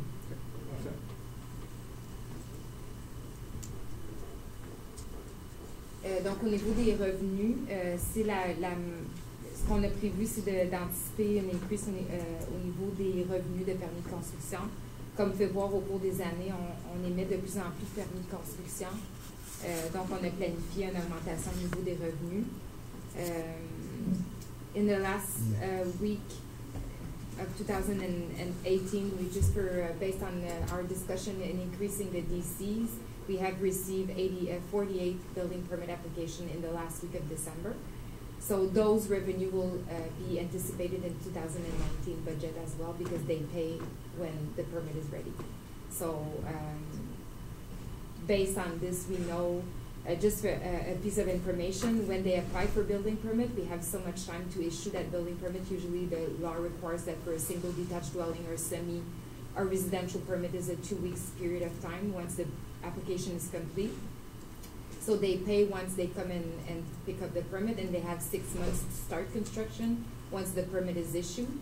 So based on the discussion, when we received those 48 permits, we just made sure that they were ready to pursue in that 6 months once the permit was received.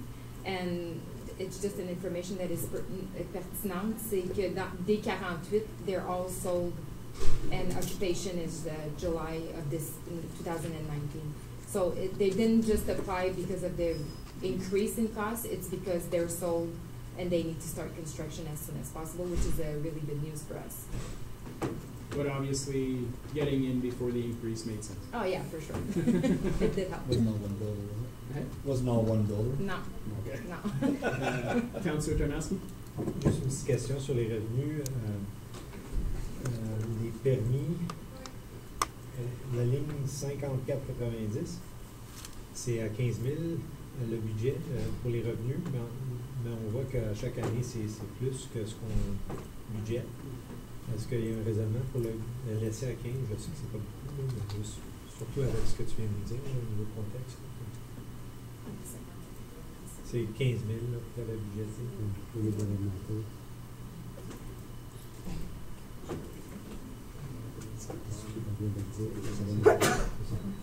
So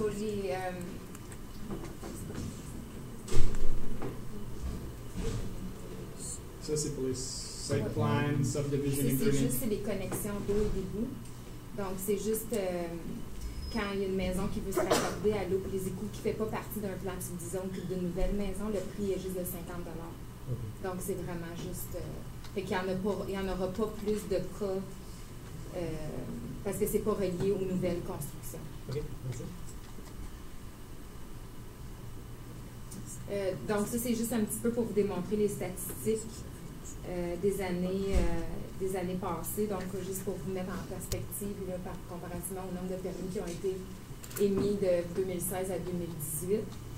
Comme vous pouvez voir, on démontre l'augmentation. En 2018, on a émis 112 permis. Yeah. Councilor Larin? So, just touching a little bit of on what Councilor Tarnowski was mentioning, the line below it is the building permit line, and you got it at 630,000. The actuals was 621 last year, so only an increase of $9,000. We've already got 48 building permit requests in this year. The costs are going up. No, Is that, the costs are not going up. well, the costs went up January 1st. No. So those are DC costs. Oh, those so DC not- costs, yeah, sorry. They're not relevant to my cost. Okay. But still, are we not anticipating more building permits this year? More than $9,000 increase? So I'm not proposing any increase in fees. Right. But I did consider more building permits, but what we do, the way that we evaluate the revenue by year is we look at how much permits, so that they are usually building per builders. Let's say, for example, in the Coutier subdivision, there's no lots that are ready. Like there was a lot ready at this point, but they need to still apply for the next phase, so they're gonna top up at one point, and there's so much houses that they're building. Let's say Corvinelli is building 15 houses a year. This is his average, so that's how we do the calculation based on how much we know that they're gonna build. If they bring in somebody else, like let's say a third party, then that's where the building permit would increase, but they're kind of max at one point. Where you see the increase mostly in the revenues is that we're anticipating a lot more commercial and industrial building, but it's still gonna end up at the same as this year. If we're lucky, we're gonna issue more of the other type of building permits, but that's why I planned for an increase, but I was still conservative at based on the number of building permit per builder that are basically capable of building every year. I don't know if that makes sense, but. Yeah, I mean, I just look at the last 3 years as an example. Last year, so 2016, 520, and you had 665. 2017, 520, 679. Last year you budgeted 620, Yeah. and you end up about 620, which is great. Like, I just want to make sure 630 is accurate, right? Because if we're under projecting our revenues and you come in at 680 or 700, I'm not gonna be happy. I mean, I'm gonna be happy that the revenue came in, but I'm not gonna be happy that we didn't budget properly. But just to Right? be fair, we need to keep in mind that I can't plan for what they're gonna sell and how much they're gonna sell and how, there's so much I could plan based on numbers that I have from previous year.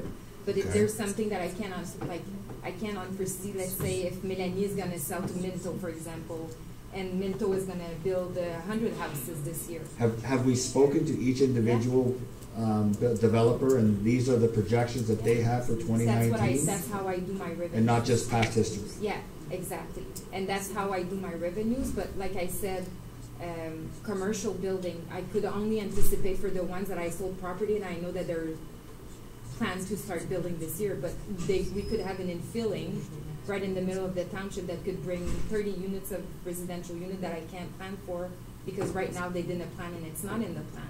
So for us, it's kind of hard to justify, so that's why we're kind of basing our number on discussion with builders and past of 2017 and 16. Mr. Godet? Sim Sima. So, and this, I'm not at all trying to justify not budgeting appropriately. I completely agree with you, and we do try to reflect what our real expectations. I just wanted to mention, and this especially for the benefit of Councilor Tarnowski, who might not be aware of this, that we do have a few departments that are really identified as user fee departments, and this is official as per our reserve management policy. And so what that means is, in this case for the building department, you'll always see at the bottom line the municipal contribution is always going to be zero, and the reason being is that we don't affect at all the taxation base with these departments. Any difference in revenues and expenditures are going to be managed through our reserves. So basically what that means is if we anticipate a bit more revenues than expenses for year 2019, for example, which is the case, we've estimated $693,000 for revenues and So if we look at the municipal contribution Yeah. last, or this year, 2018. Yeah, exactly. So essentially, if you look at line 6710, which is the last line, the last GL line of the department, that's where you'll see the surplus or the deficit being affected. So here where you see $41,000, that means there's $41,000 more in revenues than in expenses. So that $41,000 is gonna go into the building department's reserves. If ever we do have more expenses than revenues, we're gonna be taking that money from that reserve, just to stabilize that number, just to make sure we're not affecting the tax base. I wasn't in any way trying to respond to your comments or saying not to budget properly, I just wanted to raise that point just so you're aware of that situation. On continue, conseiller Brisson? Pour revenir dans les revenus, justement, comme que conseiller Kutarowski avait dit, pour la première ligne, c'est qu'on voit que ça remonte tout le temps. C'est pour ça que je comprends, comme si au lieu de 15, si admettons au moins à 20 000, puis que c'était bien qu'un 5 000 de différence, là, mais je crois que ça serait très justifiable de le remonter, puis que d'être réaliste dedans. Puis je vois que la dernière ligne, les revenus, ça a tout le temps été autour de 1 000 $, puis que comme c'est là, il n'y a rien de budgété dedans. Ça fait que 58,20. Fait que je crois qu'un 1 000 $ là serait justifiable aussi. Que ça serait un 6 000 $ qui est très justifiable en revenus supplémentaires, que je sais que tu ne parles pas de gros montant, mais qui... Monsieur Leduc? Donc, juste pour un peu rappeler ce que je viens de dire, ce que M. Godin a dit, c'est que ici, on peut changer les chiffres si on veut, mais ça ne change rien de la taxation. Fait que même si vous amenez un 6 000 $ de revenus ou une pièce de plus, ça représente les chiffres peut-être un peu plus réalistiques, mais comme ça fait la réserve, ça ne change pas vraiment rien qu'on change 1 000 ou 5 000 ou 6 000. Dans ce sens-là, je ne veux pas minimiser votre intervention, mais ça ne change pas vraiment rien. Là. Puis c'est pas prévu de vendre des photos, à moins qu'il y ait une surprise de revenu. Monsieur Godin? Oui, juste pour ajouter à ça, ça ne veut pas dire qu'on n'a pas d'importance au chiffre actuel non plus, mais ce qu'on fait plutôt dans ces cas-ci, c'est qu'à chaque 2-3 ans, on donne une conversation ensemble puis regarder aux chiffres. Puis l'évaluation qui est faite à ce niveau-là est faite au niveau des colonnes actuelles pour voir est-ce que les frais qu'on charge, ça reflète réellement les montants de dépenses qu'on encourt dans le département. Donc, ce qu'on revoit, c'est vraiment les frais de permis de construction, est-ce qu'ils ont besoin d'être ajustés ou pas. Puis justement, c'est un exercice qu'on a fait en 2018, puis qu'au bout de la ligne, ça a été établi que non, les frais sont complets. Merci beaucoup, M. Godin. Conseiller Brisson? Tu disais justement que ça ne faisait rien à la taxation. Donc, ça veut dire, comme dernière ligne, que cette année, l'actual, c'est 102 000 qui est mis comme que la contribution de la municipalité, mais que ça, c'est à cause qu'ils attendent d'avoir le montant parce que ça va être mis avec le transfer to reserve. C'est exactement ça. Hein? Oui, c'est exactement ça. Donc, une fois qu'on va avoir finalisé la fin d'année, la dernière étape qu'on fait, une des dernières étapes, c'est de regarder justement tous les départements de user-free, puis le montant global de la contribution municipale. En ce cas-ci, si c'était le chiffre final, 102 000, donc ça veut dire qu'on transférerait 102 000 à la Ça voudrait dire qu'il y aurait 102 000, vu qu'il y a des parenthèses, qu'on remettrait dans notre réserve. Exactement. OK.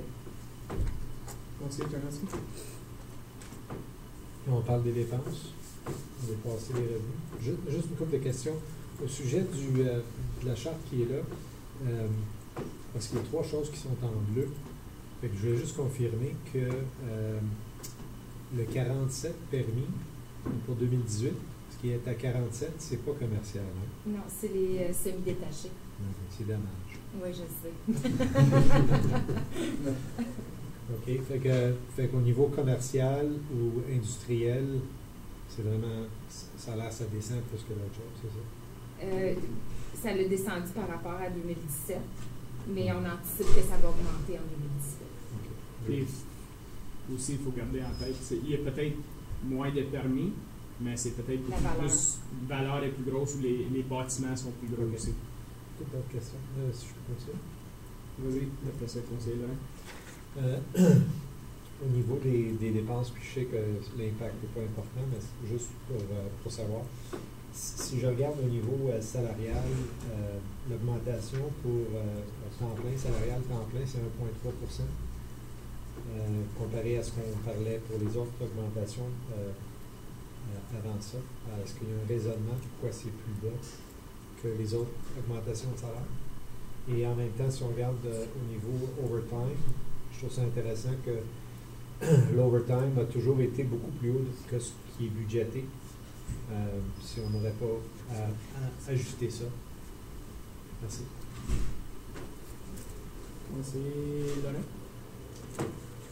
Yeah, my question was just another quick question on the reserve. And is that a general reserve or is that a specific reserve dedicated? And what is it dedicated for? Monsieur Godin? So it's a specific reserve. You can have the policy. Basically, it's called. So we have for each user fee department, we have an accumulated surplus reserve. Basically, it's a specific reserve to the building department, and it's there for the surpluses or the deficits.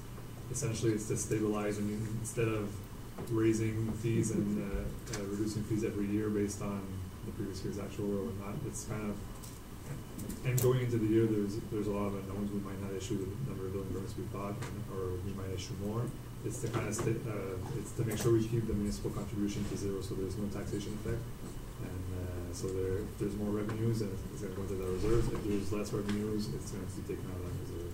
Is it strictly an operational reserve, or can it be used for capital at any point? I mean, it's the council's discretion. It could be used for capital. Okay, I just wanted to make sure that it's not a specific reserve for a specific item that we're collecting for. So it's anything within building and planning that comes up. So if there was a $50,000 charge at one point that we were requesting in capital, it could be offset off that reserve if needed. Yeah, if it would be a capital project related to building and planning. Exactly. Yeah, not recreation. So as our policy, the description of the reserve says it's to be used for user fee funded departments and budget. It simply says that the budgetary surpluses or deficits are transferred in and out from there, but there's nothing that stops council from saying, well, there's a big amount, we think this balance is large and we have so project coming up, so let's use that money there. Operational or capital. Exactly. Okay, perfect, thank you. And it's also under the building code that we need to have some sort of a reserve too, in case that we would not ask an employee to leave every time that we're issuing a less building permit, for example. So to keep our staff, even though if there's a year that we're going to issue less building permit and there's less revenue coming, we could use some of that reserve as well. Monsieur Leduc? We know that department is expanding and, for example, is looking for additional space for staff and structure. So, for example, to Mr. Laurent's question, if we were to move the department, revamp an area location, we could apply this revenue to offset the cost of moving staff and buying new furniture, or moving costs, or whatever else. Those kind of things. Monsieur Brisson? Oui, c'est juste pour savoir, ligne 6440, Professional Fee Another, il y a tout le temps eu de budget à 15 000 $, puis là, il en demande 51 000. C'est pourquoi qu'on jump de 4 fois le montant, 3 fois. Ça a tout été, puis là... C'est 64,80. Oui. Oui, c'est ça. Donc, il y a eu un ajout cette année pour mettre une étude pour regarder le potentiel d'autres bâtiments, justement, pour que le département déménage, comme M.